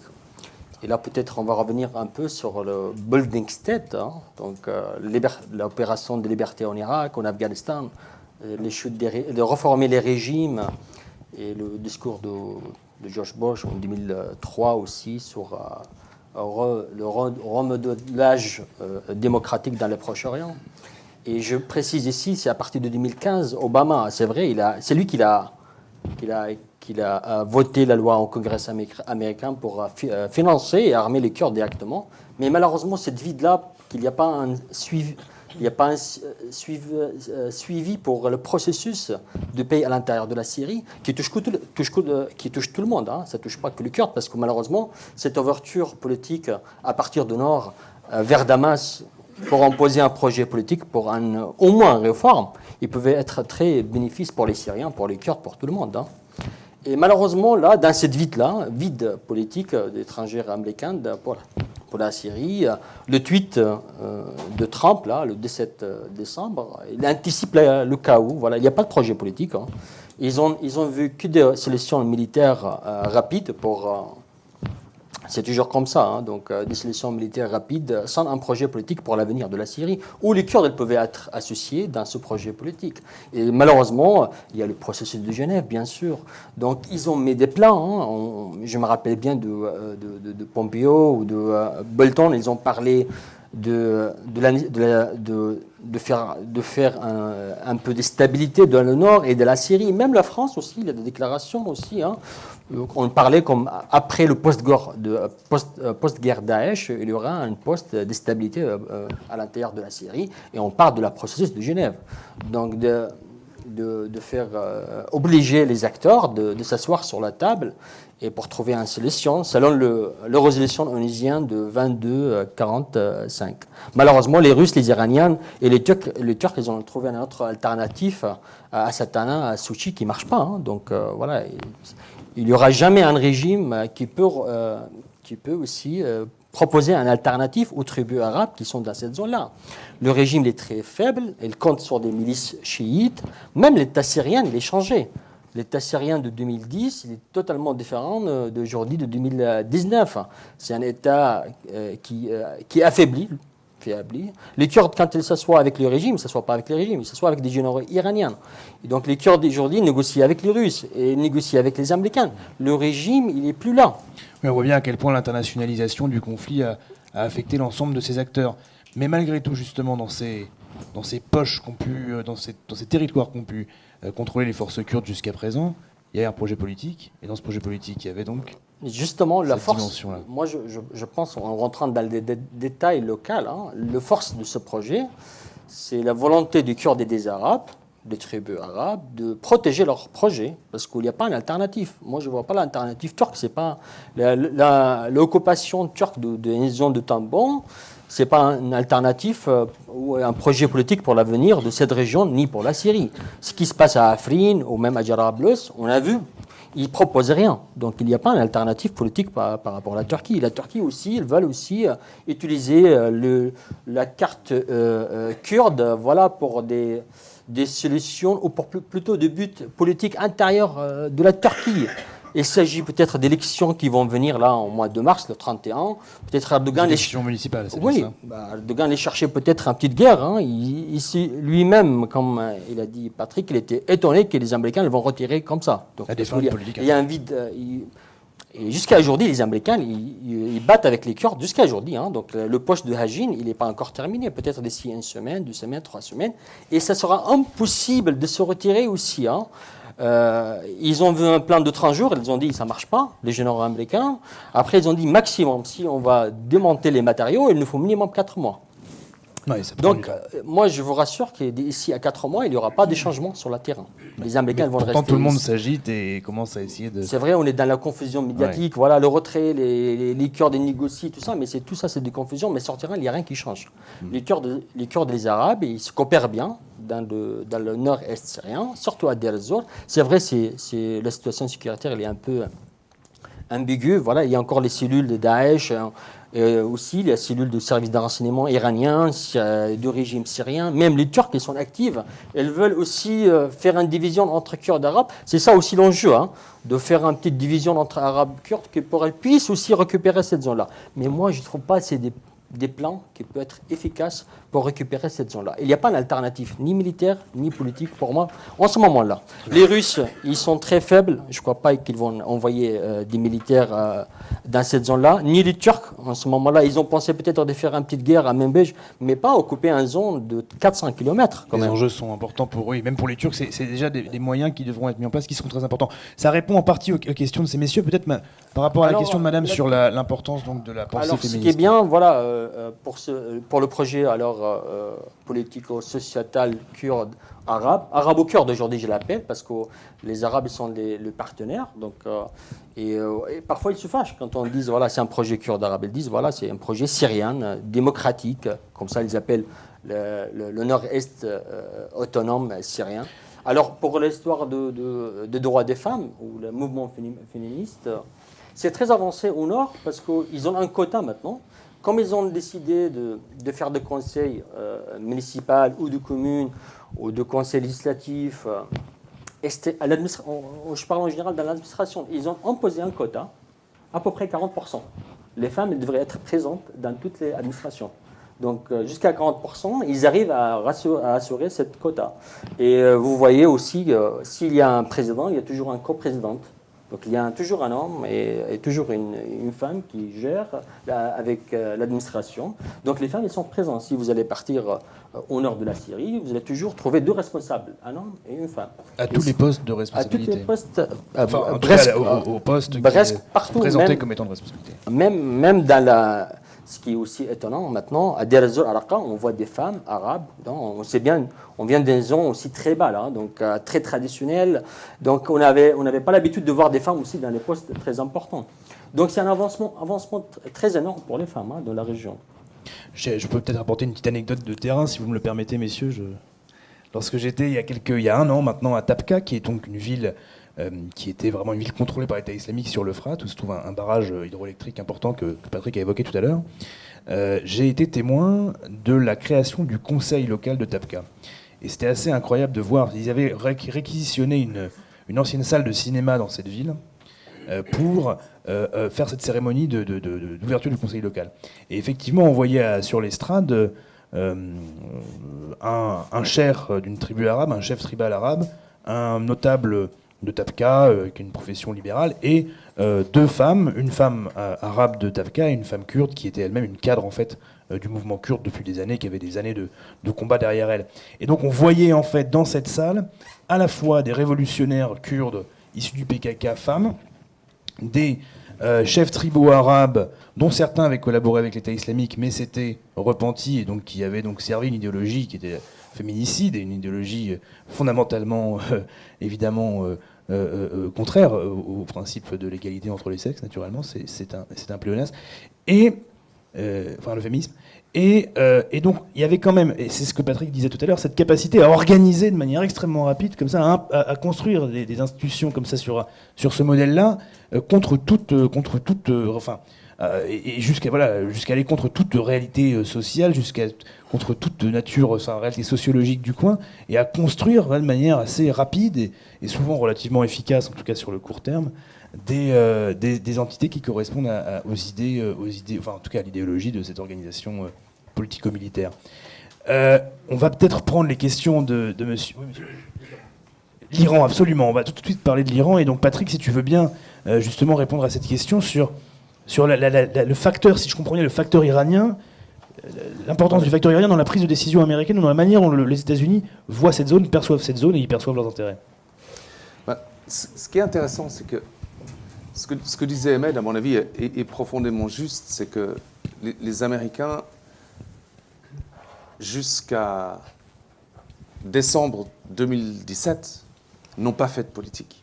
Ils ont fait du sécuritaire, ils ont fait du militaire, ils ont participé à la création de produits politiques dérivés, en quelque sorte,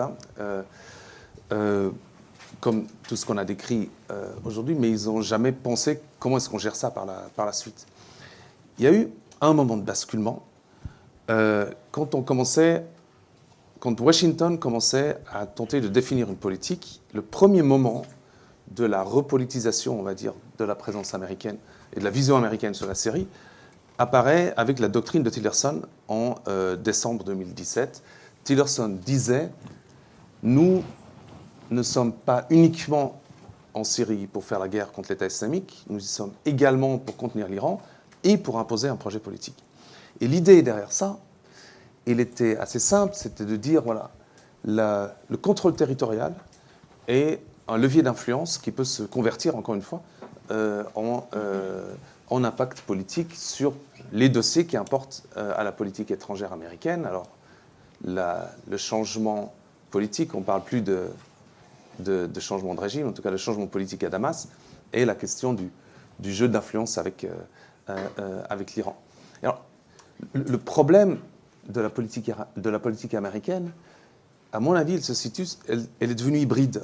C'est-à-dire qu'à l'ombre de Trump, on a la réaffirmation d'une île ultra dure par rapport à l'Iran, mais dans le même temps, c'est plus des néoconservateurs non plus. L'Amérique est désillusionnée par rapport au Moyen-Orient. Il n'y a plus cette espèce de souffle messianique qui avait porté des gens comme Dick Cheney à l'époque, qui disaient, voilà, on va lancer une théorie du domino, on va réformer le Moyen-Orient, on va faire du state building, etc. Toute l'administration américaine ne croit plus au state building. Le premier à ne pas y croire, d'ailleurs, c'est Brett McGurk. C'est pour ça qu'ils ont investi, entre autres, pour ça qu'ils ont investi tellement peu dans le Nord-Est, parce que les institutions, elles n'y croient plus. Et alors, comme on est sur une espèce de position un peu hybride, où on veut à la fois le rapport de force avec l'Iran, mais qu'on est plus prêt à y mettre les moyens, c'est là où le terme de leverage, en anglais, le terme d'influence, est devenu une espèce de catchword, de mots-clés, qui tente de définir une politique qui n'en est pas vraiment une. Et celui qui a très bien compris ça, c'est Trump lui-même. Trump, dans ses discussions avec ceux qui voulaient une politique plus proactive en Syrie, disait, mais comment est-ce que le contrôle territorial du Nord-Est se convertit pratiquement en influence politique? Contre l'Iran, du coup. Contre l'Iran, ou même dans une perspective de changement d'imposition d'une feuille de route de transformation basée sur la résolution du Conseil de sécurité de 2254. Et ça. Donc, ce qu'on a, c'est une espèce de tiraillement permanent entre un appareil d'État qui est toujours plus poussé vers une ligne anti-iranienne, et ceux qui font la politique maintenant, que ce soit à l'intérieur du NSC, Maison-Blanche, une partie d'ailleurs du Department of State, des personnalités comme Bolton, Pompeo, etc., sont des durs par rapport à l'Iran, mais qui n'ont pas les moyens de leurs actions. Et Trump, qui a l'isolationnisme comme, on va dire, matrice de perception dominante, va systématiquement bloquer ce qu'il met en avant.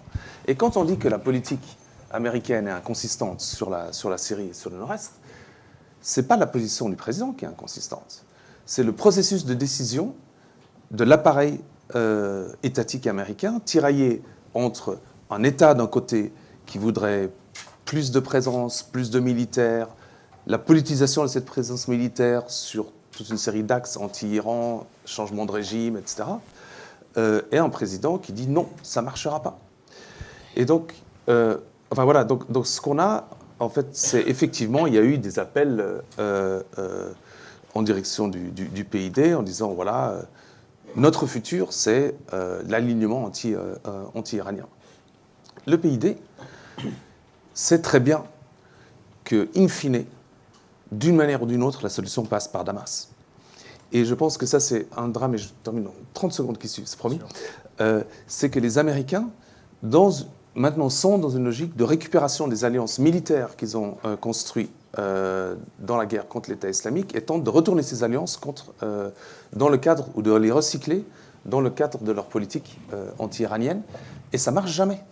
Ça ne marche jamais parce que leurs alliés locaux sont pris dans les équations politiques où l'Iran domine, que ce soit en Syrie ou en Irak. En Irak, les Américains, dans le cadre de la formation du gouvernement, ont poussé par exemple les Kurdes à se désolidariser des blocs chiites pro-iraniens, etc. Et y compris Barzani, ne l'ont pas fait, sachant très bien que leur futur était déterminé par leur capacité à tisser des alliances avec tout le monde, y compris les ennemis des Américains. Donc je pense que cette idée d'utiliser des forces locales dans le cadre d'une politique de confrontation avec l'Iran ne marchera pas parce que ces forces politiques locales savent très bien que maintenant le rapport de force est tel qu'ils ne peuvent pas ignorer l'Iran. Merci. On va répondre à la question sur les relations avec l'opposition syrienne, si possible assez brièvement, pour que nous puissions prendre ensuite une nouvelle série de questions. Monsieur, votre question, si je me souviens bien, était celle des relations entre les forces kurdes et ce qu'il reste de l'opposition syrienne aujourd'hui. C'est bien cela ? Patrick, peut-être que tu peux commencer et Matt complétera de manière assez succincte. On va tendre le micro en me demandant d'être bref, ça. Toujours un peu délicat, mais il y a eu une détérioration. Hein. Je pense que si on regarde la période 2012-2013, on était dans un contexte où le processus de paix entre le PKK et Ankara tenait encore la route, plus ou moins, où la tension entre les Kurdes et l'opposition était plus faible. Je me souviens que nous-mêmes, comme organisation de médiation, on avait fait des rencontres entre des groupes armés de l'opposition syrienne et le PID en Turquie, ce qui était encore possible à l'époque, c'est plus difficile maintenant. Un autre monde. Et il y avait à un moment donné la possibilité de trouver une entente parce que les uns et les autres sont autant opposition par rapport au régime. L'idée que les Kurdes ne le sont moins parce qu'ils ne sont pas rentrés dans une dynamique de confrontation est une conception totalement erronée d'un mouvement qui s'est constitué dans l'opposition au régime de Damas.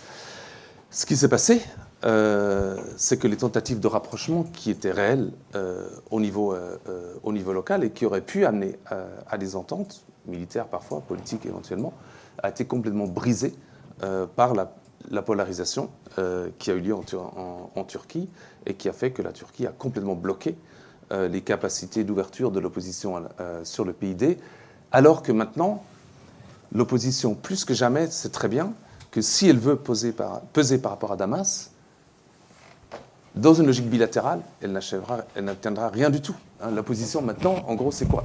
C'est cette petite poche de territoire ici, qui est de facto contrôlée par la Turquie. Ici, Idlib est maintenant essentiellement contrôlée par cette organisation qui s'appelle Hayat Tahrir al-Sham, qui est dominée par le salafisme djihadiste dur. Et de facto, en termes de contrôle territorial, ils n'ont plus rien. Ni de territoire, ni de ressources. Hein. Toutes les ressources sont là-bas. Mais ils ont la légitimité internationale. Et les Kurdes, eux, n'ont pas la légitimité internationale politique, mais ils ont les territoires, les ressources, etc. Et du point de vue de l'opposition, la conséquence logique de ça, c'est qu'on fait un front historique et ensemble on pèse sur Damas. Mais ça c'est impossible. Mais aujourd'hui, ce qui reste de l'opposition est devenu des supplétifs de la Turquie, donc c'est vrai que ça rend les choses encore plus tant au niveau complexes. politique qu'au niveau militaire. Absolument. Et Matt, tu aurais quelque chose à ajouter éventuellement sur cette question-là avant qu'on reprenne assez rapidement une nouvelle question. L'opposition syrienne est tellement fragmentée qu'on ne peut pas l'appeler une opposition dans ce moment-là. Un acteur. Et la Turquie qui gère ces poches-là, qui les transformait en Afghanistan syrien. Presque une occupation turque, Presque ces poches. occupation, et des brigades islamistes avec des couleurs très extrémistes. Hayat Tahrir al-Sham, c'est le branche de Qaïda en Syrie. L'opposition syrienne qui est à Doha ou à Riyad, ils n'ont plus le pouvoir aussi, parce que la Turquie qui gère tout. Et elle met la question kurde en face de la changement peut-être... je ne dis pas démocratique, un changement de régime syrien, c'est plus la question pour la Turquie aujourd'hui. Si aujourd'hui ils négocient avec Damas, avec le traité d'Adana, c'est ridicule de parler d'une opposition avec la Turquie.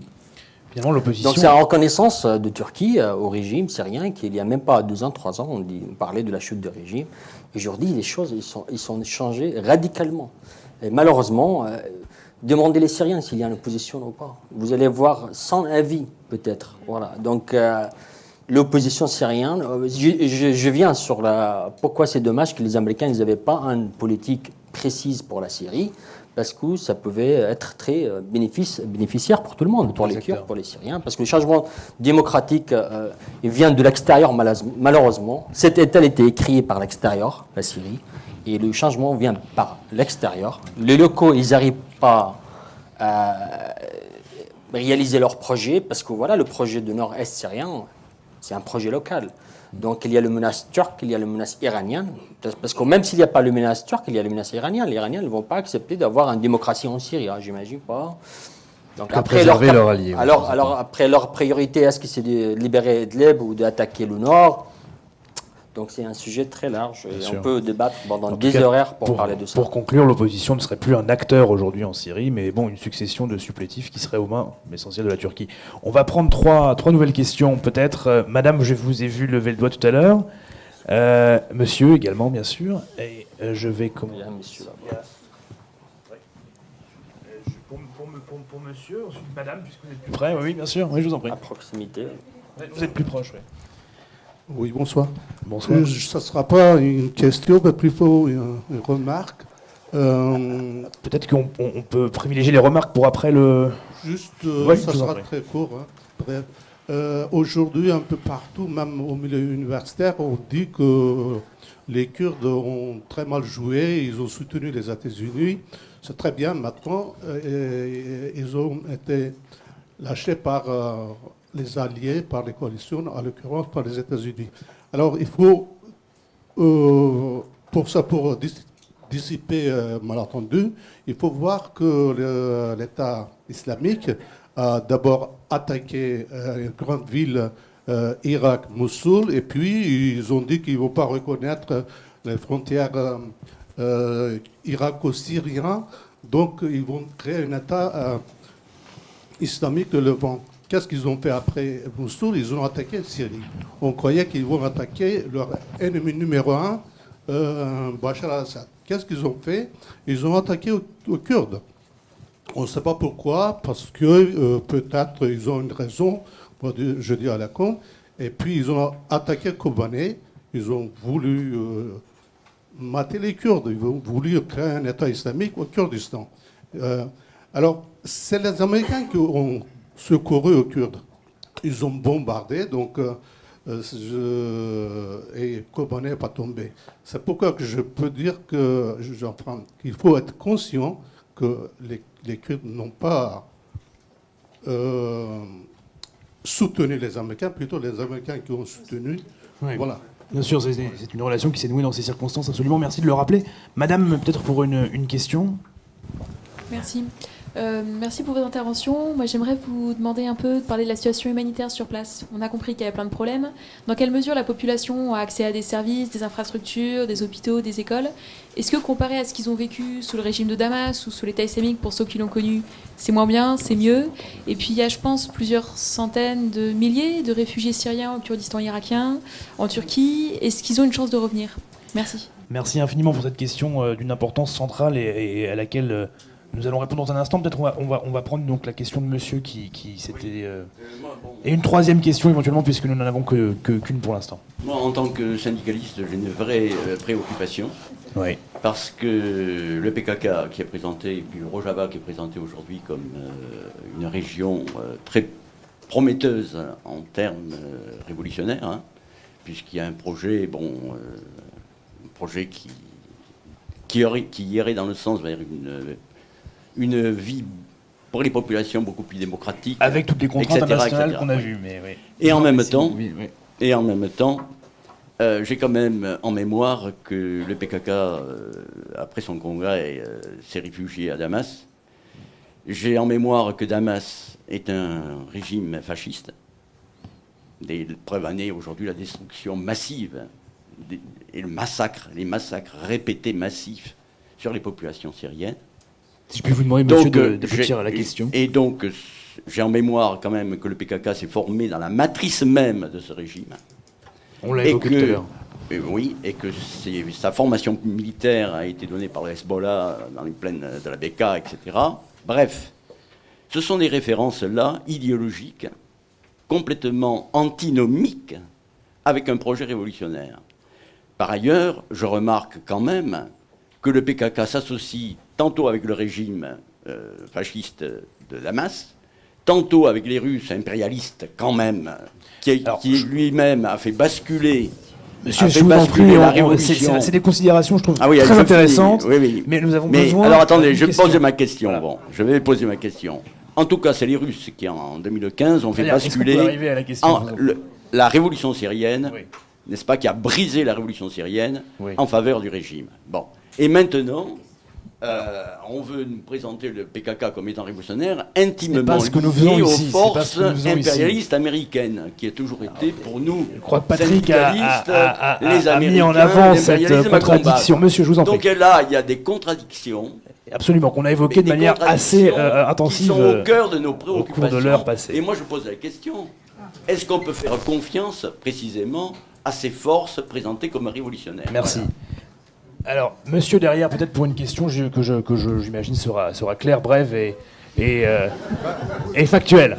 Oui, il faut que je dise quelque chose, parce que, en fait, je voudrais simplement appuyer la position qui était très très bien décrite par monsieur, je ne rappelle plus de votre nom. Patrick Henny. Parce que je souhaite dire que la Turquie aujourd'hui est une pièce maîtresse pour les Américains et pour les Russes.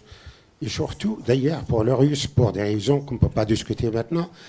Et c'est l'importance de la Turquie, en fait, dans cette affaire-là, parce que Poutine, tout ce qu'il souhaite, convertir la mer Noire en lac russe et convertir la Méditerranée orientale en zone économique russe. Et vous allez voir, ça va venir. Alors, je ne pense pas que ce qu'on voit qui va être dessiné dans cette affaire-là, que petit à petit, on va permettre aux forces Monsieur, excusez, je suis navré, mais je suis à mon tour syrien navré de vous interrompre. En fait, dans la zone kurde et d'appliquer tout simplement l'accord d'Adana de 1998. Et ça sera très bien. La seule manière, vous ne croyez pas vous-même que éventuellement c'est vraiment la meilleure chose aujourd'hui qui peut se passer, c'est le retour de nos amis ou des citoyens syriens kurdes, d'origine kurde, dans la citoyenneté syrienne pour appuyer, pour être unifiés avec les autres et pour commencer à pousser le régime syrien à une transition. Alors la question justement du retour dans le giron du régime, si je comprends bien. Alors, on va... ou du gouvernement syrien. Non, et de l'État syrien. Alors, j'aimerais quand même qu'on donne la priorité à la question sur la situation humanitaire, parce que c'est vraiment une problématique qu'on n'a pas du tout évoquée. Patrick, si tu veux bien commencer à répondre, la situation humanitaire sur place, où est-ce qu'on en est des services, où est-ce qu'on en est de la stabilisation, de la reconstruction, où est-ce qu'on en est? Bon, je vais faire quelques pointages. C'est vrai, merci pour la question. C'est vrai qu'on a été pris dans des considérations géostratégiques, militaires, etc. Puis on oublie qu'il y a des gens qui vivent là-dedans. Et alors, je pense qu'il y a plusieurs points. Il y a la question, la comparaison avec qu'est-ce qui se passait dans les autres zones, quid des services par rapport à ce que le régime propose dans les zones où il est, ou ce que l'opposition propose. Et là, je vais un peu livrer des témoignages comme ça, plus que de l'analyse. Je veux dire, j'ai beaucoup circulé dans les autres zones également. J'étais dans les zones contrôlées par la Turquie il n'y a pas longtemps, etc. Ce qui, à mon avis, le point principal pour une population qui a été épuisée par 8 ans de guerre, c'est que dans ces zones-là, en gros, on peut circuler relativement librement. Il n'y a pas de checkpoint arbitraire ou peu. Les gens ne s'en plaignent pas. Le niveau de contrôle des populations par les polices, les services de renseignement mis en place par les Kurdes, bien sûr qu'il y a une part d'autoritarisme, bien sûr qu'il y a des arrestations arbitraires, mais après, c'est jamais massif. Et je pense qu'il y a une vraie courbe d'amélioration, je dirais, de la gestion des populations. Il y a pas de... Les prisons ne sont pas des trous noirs. On sort des prisons. Les médiations tribales permettent de gérer la situation. Les arrestations arbitraires existent, mais les mécanismes de résolution de ces arrestations également, et les gens ressortent après 1 mois, 2 mois, quelques jours parfois, etc.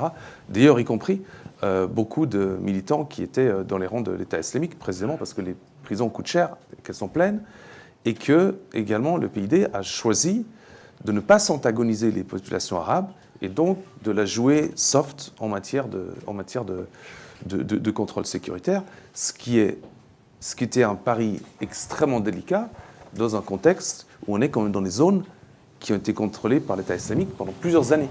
Et donc il a établi ses réseaux, etc. Ensuite, sur le plan des services, alors la situation est un peu plus difficile. Tout d'abord, ce qu'il faut mentionner, c'est que le nord-est, comme l'ensemble de la Syrie, a subi des brassages de population hallucinants. La région de Deir ez-Zor, par exemple, on estime à peu près 1 200 000 personnes, les habitants, enfin pas les résidents, les habitants présents dans cette zone-là.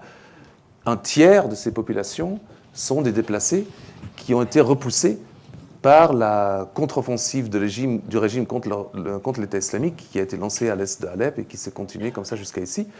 Et comme le dernier espace où lesquels les populations pouvaient suivre était ici, tout le monde est remonté dans les zones contrôlées par l'ID. C'est devenu un refuge en réalité pour les gens. Alors c'est devenu un refuge, ça veut dire beaucoup de camps, mais aussi si vous vous baladez dans les campagnes, vous verrez des tentes partout. Hein.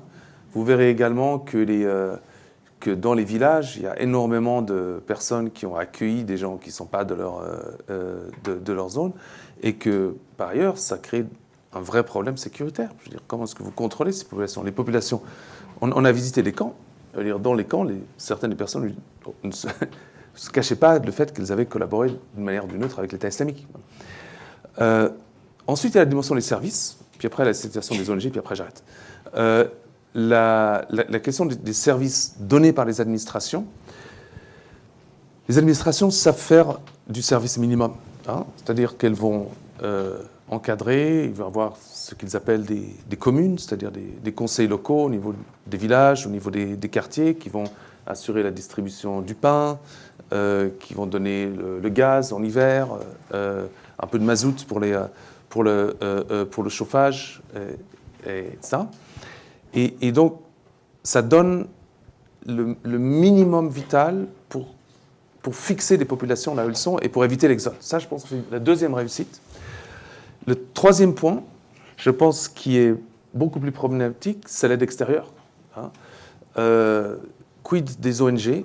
Raqqa, par exemple, en dépit de sa symbolique énorme, vit actuellement avec le soutien de 130 ONG internationales. Ce qui, pour une ville de la taille de Raqqa, est juste ridicule, quoi. Comparé avec Mossoul, c'est complètement différent. Et Mossoul, c'est l'ONU qui est en masse, la reconstruction en marche, etc. Et Raqqa, c'est le mieux de ce qu'on a. Toute la région de Deir ez-Zor, parce que c'est beaucoup trop compliqué, trop dangereux, parce que l'accès encore dans les zones contrôlées en partie ou sous influence de l'État islamique, il n'y a quasiment rien ou très peu. Donc, en matière d'exode, par contre, ce qu'on voit aussi, c'est que finalement, les gens qui sont sur place tendent à rester. Il y a eu une première vague d'exode, mais paradoxalement, l'exode était plus le cas des populations kurdes que des populations arabes. Les populations arabes ont été beaucoup plus un réceptacle qu'un lieu de départ. Et comme on dit, les gens votent avec leurs pieds. Donc s'ils restent quelque part, c'est quand même un signe que voilà, il y a un minimum qui leur est donné. La question de la désillusion américaine et du désenchantement américain impacte directement la situation. C'est-à-dire, en gros, les Américains ont fait du service minimum également. Eux ne parlent pas de reconstruction, ne parlent pas de construction d'institutions, ne parlent même pas de stabilisation, ils parlent de stabilisation light.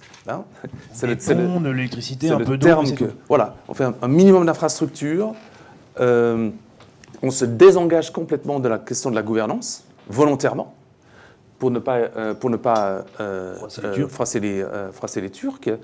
Et donc, de facto, la gouvernance est laissée au PID, et donc il y a une logique de cercle vicieux là-dedans. Et maintenant, on est dans une logique où l'aide est en train de se contracter.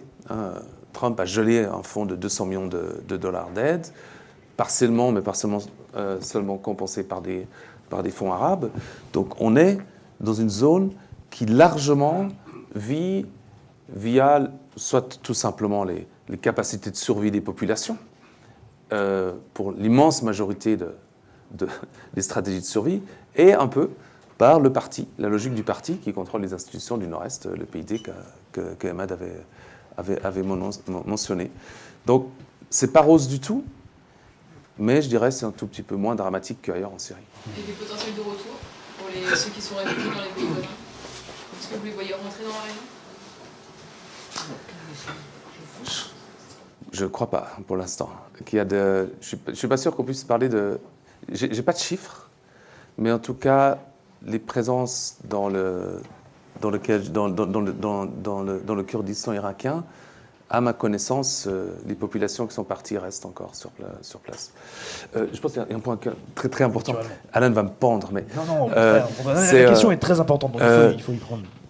Une des grandes peurs qui empêche le retour, c'est pas la question de l'accès au pain, mais c'est quoi le devenir de ces zones-là. Ouais. Vous avez...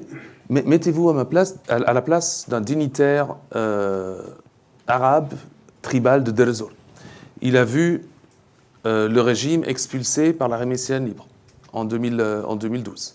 Il a vu l'armée syrienne libre expulsée par Jabhat al-Nusra al-Qaïda en 2013. Il a vu Jabhat al-Nusra expulsé par l'État islamique en 2014. Et il voit le PID arriver en 2017 avec une aide américaine pour le moins light et surtout incertaine quant à sa durabilité, un régime qui ne cesse de marteler qu'il va revenir. Qu'est-ce que vous faites dans ce contexte-là? Et je pense que j'aurais une toute petite bémol sur ce qu'avait dit Ahmed. Moi, je pense que sur ce que veulent les populations, en fait, moi j'ai l'impression que les populations veulent avant tout éviter une autre guerre, ça c'est sûr, et que pour ça, finalement, est-ce que ça veut dire faire le pari des Kurdes, faire le pari du régime? Moi je pense que les populations sont très divisées là-dessus, et que certains se disent le régime c'est autoritaire, mais voilà, il est là, il a gagné.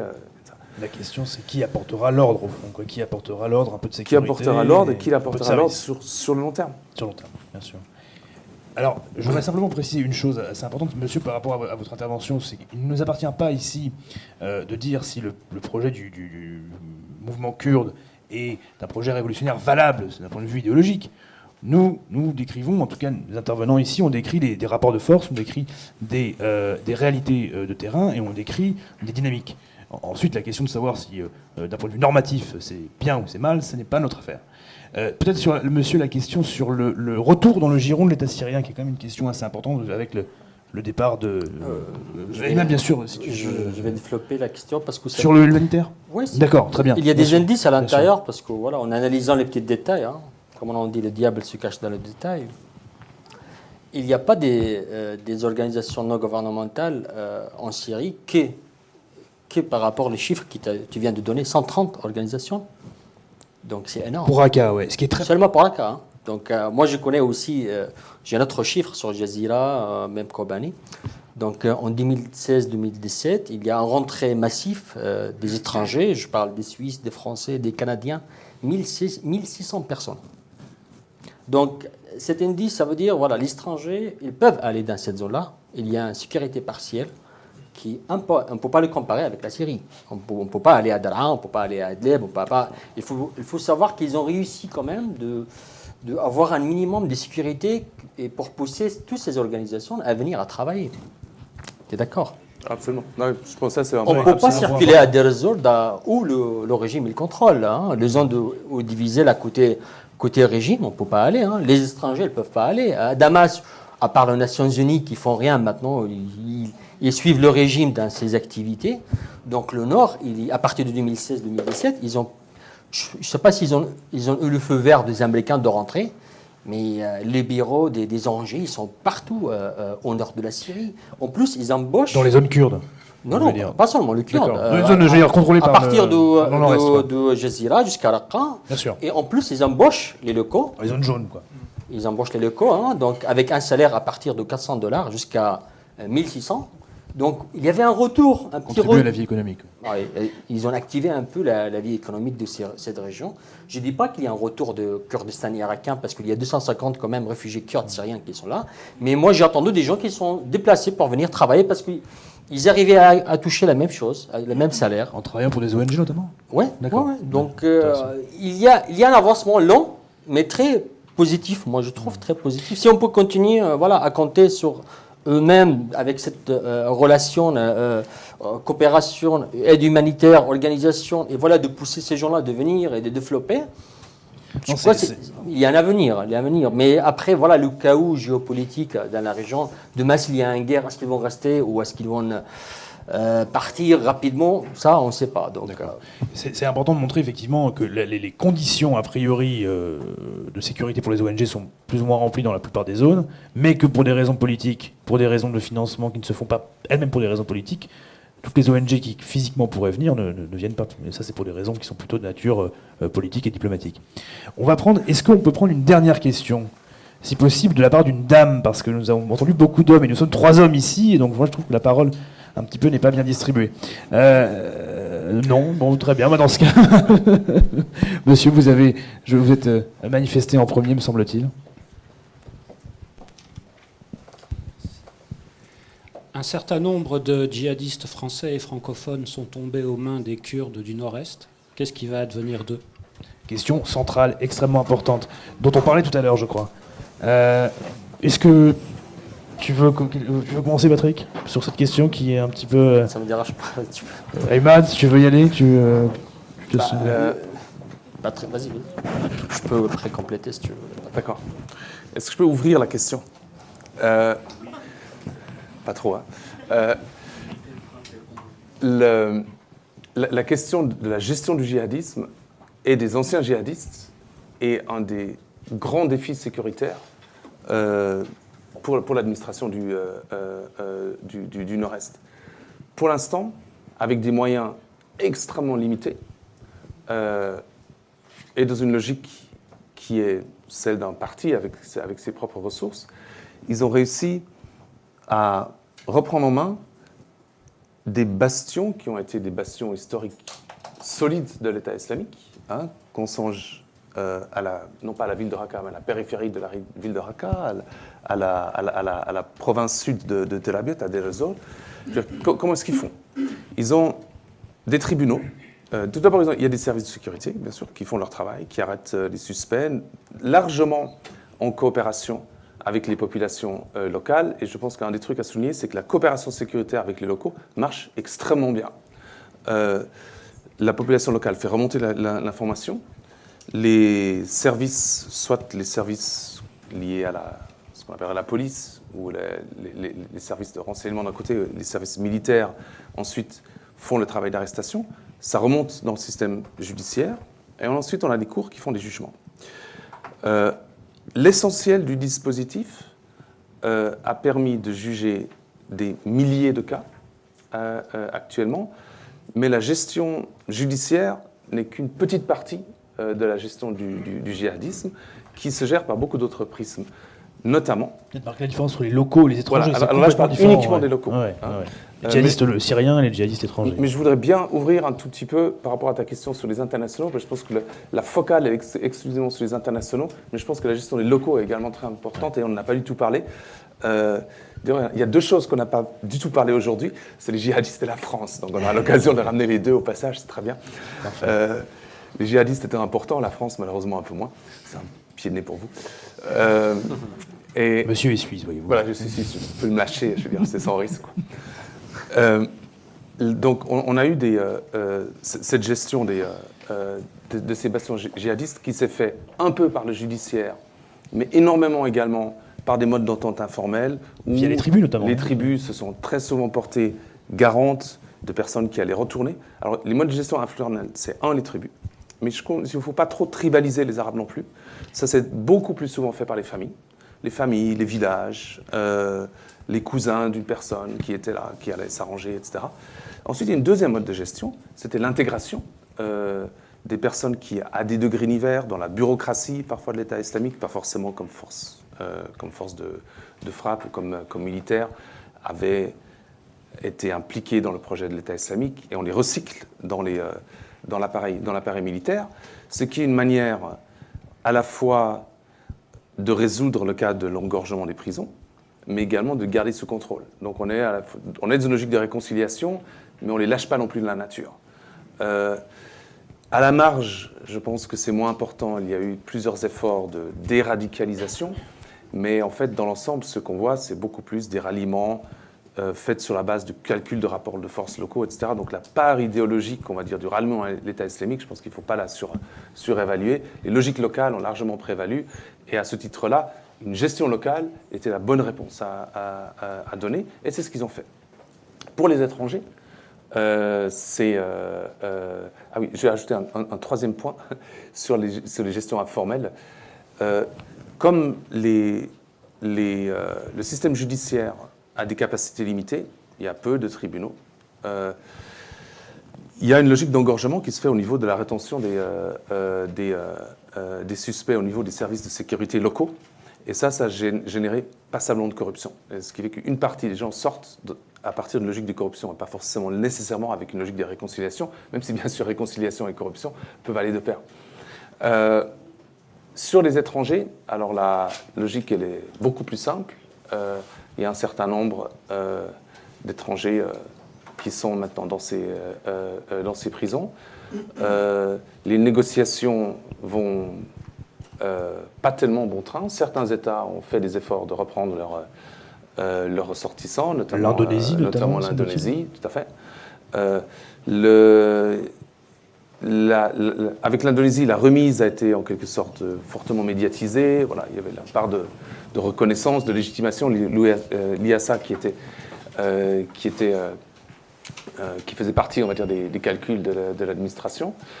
Et ensuite, la question, je pense, se pose beaucoup plus aux Français qu'elle ne se pose aux Kurdes. Je veux dire, c'est pourquoi est-ce que la France ne reprend pas ses ressortissants?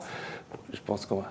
Je ne vais pas répondre à cette question-là. Bien sûr, c'est une patate chaude extrêmement délicate. Et donc, la réponse est une non-réponse. Et d'ailleurs, ça vaut pour la France, ça vaut pour la plupart des États occidentaux. Ils ont parlé aujourd'hui. Il y a eu une petite confusion aujourd'hui, effectivement, sur des déclarations... Oui. Non, mais alors, la logique, c'est ça. C'est que pour l'instant, il y a des centres de détention où ces gens restent. Alors, ces gens, c'est à la fois des anciens combattants, mais c'est aussi parfois des familles des gens qui étaient là. Les traitements sont différentiels, les familles sont plutôt dans les camps. La situation dans ces camps est extrêmement difficile.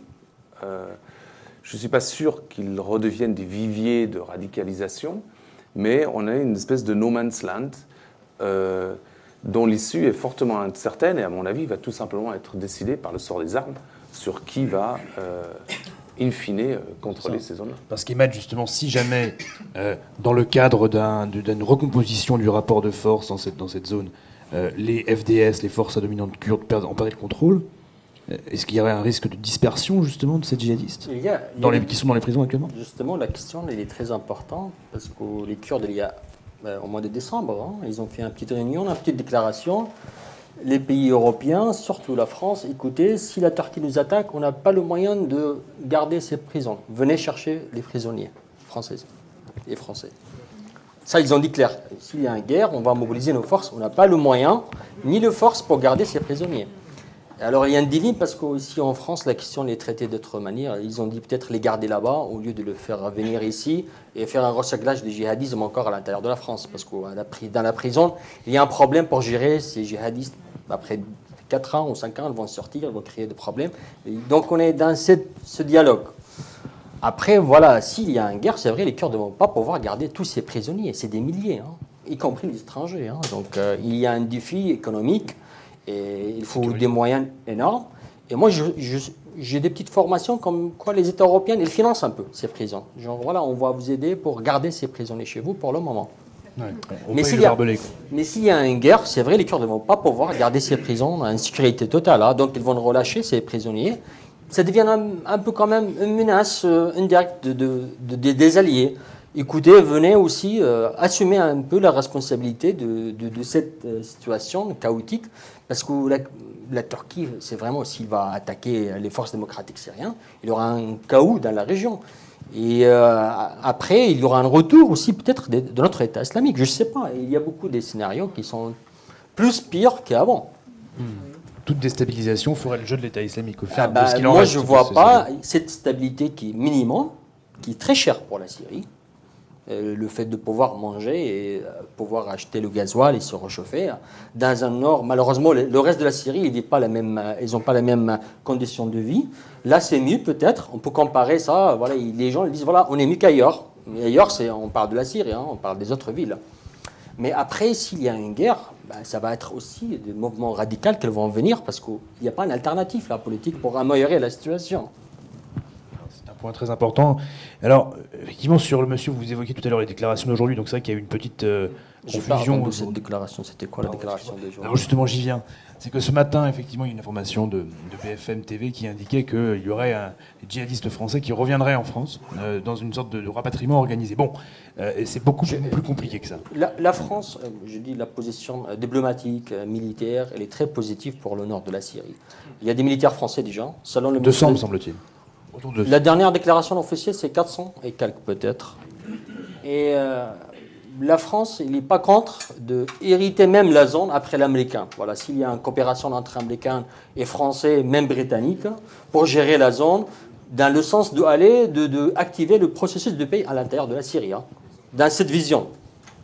Ouais. Mais si les Américains partent, voilà, là, c'est notre challenge. Question de moyens qui effectivement se pose, évidemment. Alors, j'ignore si on a encore peut-être le temps pour de nouvelles questions, ou alors si on arrive à la fin de notre échange. Excusez-moi, les organisatrices peut-être peuvent nous renseigner sur ça. Une question là encore. Non, pas le temps. Alors, il y a encore une question. Une petite question peut-être. Une dernière question pour monsieur. Très bien. Alors, formidable. On vous écoute et puis on pourra échanger ensuite après la fin de la séance. On n'est pas tenu bonsoir, de... et merci d'abord pour vos interventions respectives. Alors, je voulais réagir à monsieur le syndicaliste. Je dis ça avec bienveillance. Non, mais on peut continuer peut-être le débat. En fait, je voulais réagir avec une question, si vous voulez. Non, mais vraiment, on discute après tant que vous voulez, il n'y a pas de problème. Non, mais c'est vraiment brièvement. Question, monsieur. Je vous prie de m'excuser, monsieur. Il n'y a pas de problème. On discute tous ensemble juste après mes dernières questions et après on reprend la parole tous ensemble hors micro. Ouais. Monsieur. Le débat continue après, il n'y a pas de problème. Dernière réponse. Moi, je pense que j'ai lu dans la presse turque qui dit que après le départ des Américains, comment on gère, comment on prépare le gouvernement français pour assurer les agents militaires français. Je crois que le retrait américain entraînera un retrait français, a priori. Il me semble que c'est un petit peu la logique, non ? Il y a deux options. Il y a l'option, le retrait américain concerne les troupes au sol et le dispositif de couverture aérienne. Dans ce cas-là, la France part avec. Après, il y a une autre option. La France part avec. La France part avec. Suit les Américains dans leur retrait. Voilà. Par contre, une autre option qui est mais totalement marginale, qui était un tout petit peu discutée, comme une espèce de moyen de conserver le statu quo, c'était de dire voilà, si le départ américain est uniquement le départ des hommes à l'intérieur de la Syrie, on pourrait envisager une couverture aérienne qui continue avec une forme de relève française, britannique, etc., qui permettrait de... qui pourrait apporter Européen. Alors, les pays du Golfe, on les a mis à toutes les sauces. Mais l'idée, c'était on remplace les troupes au sol et on garde la couverture aérienne. Mais là encore, je crois que c'est une option qui est trop compliquée, qui ne va pas vraiment dans le sens de l'isolationnisme de Trump. Et donc, je pense qu'on peut assez raisonnablement dire...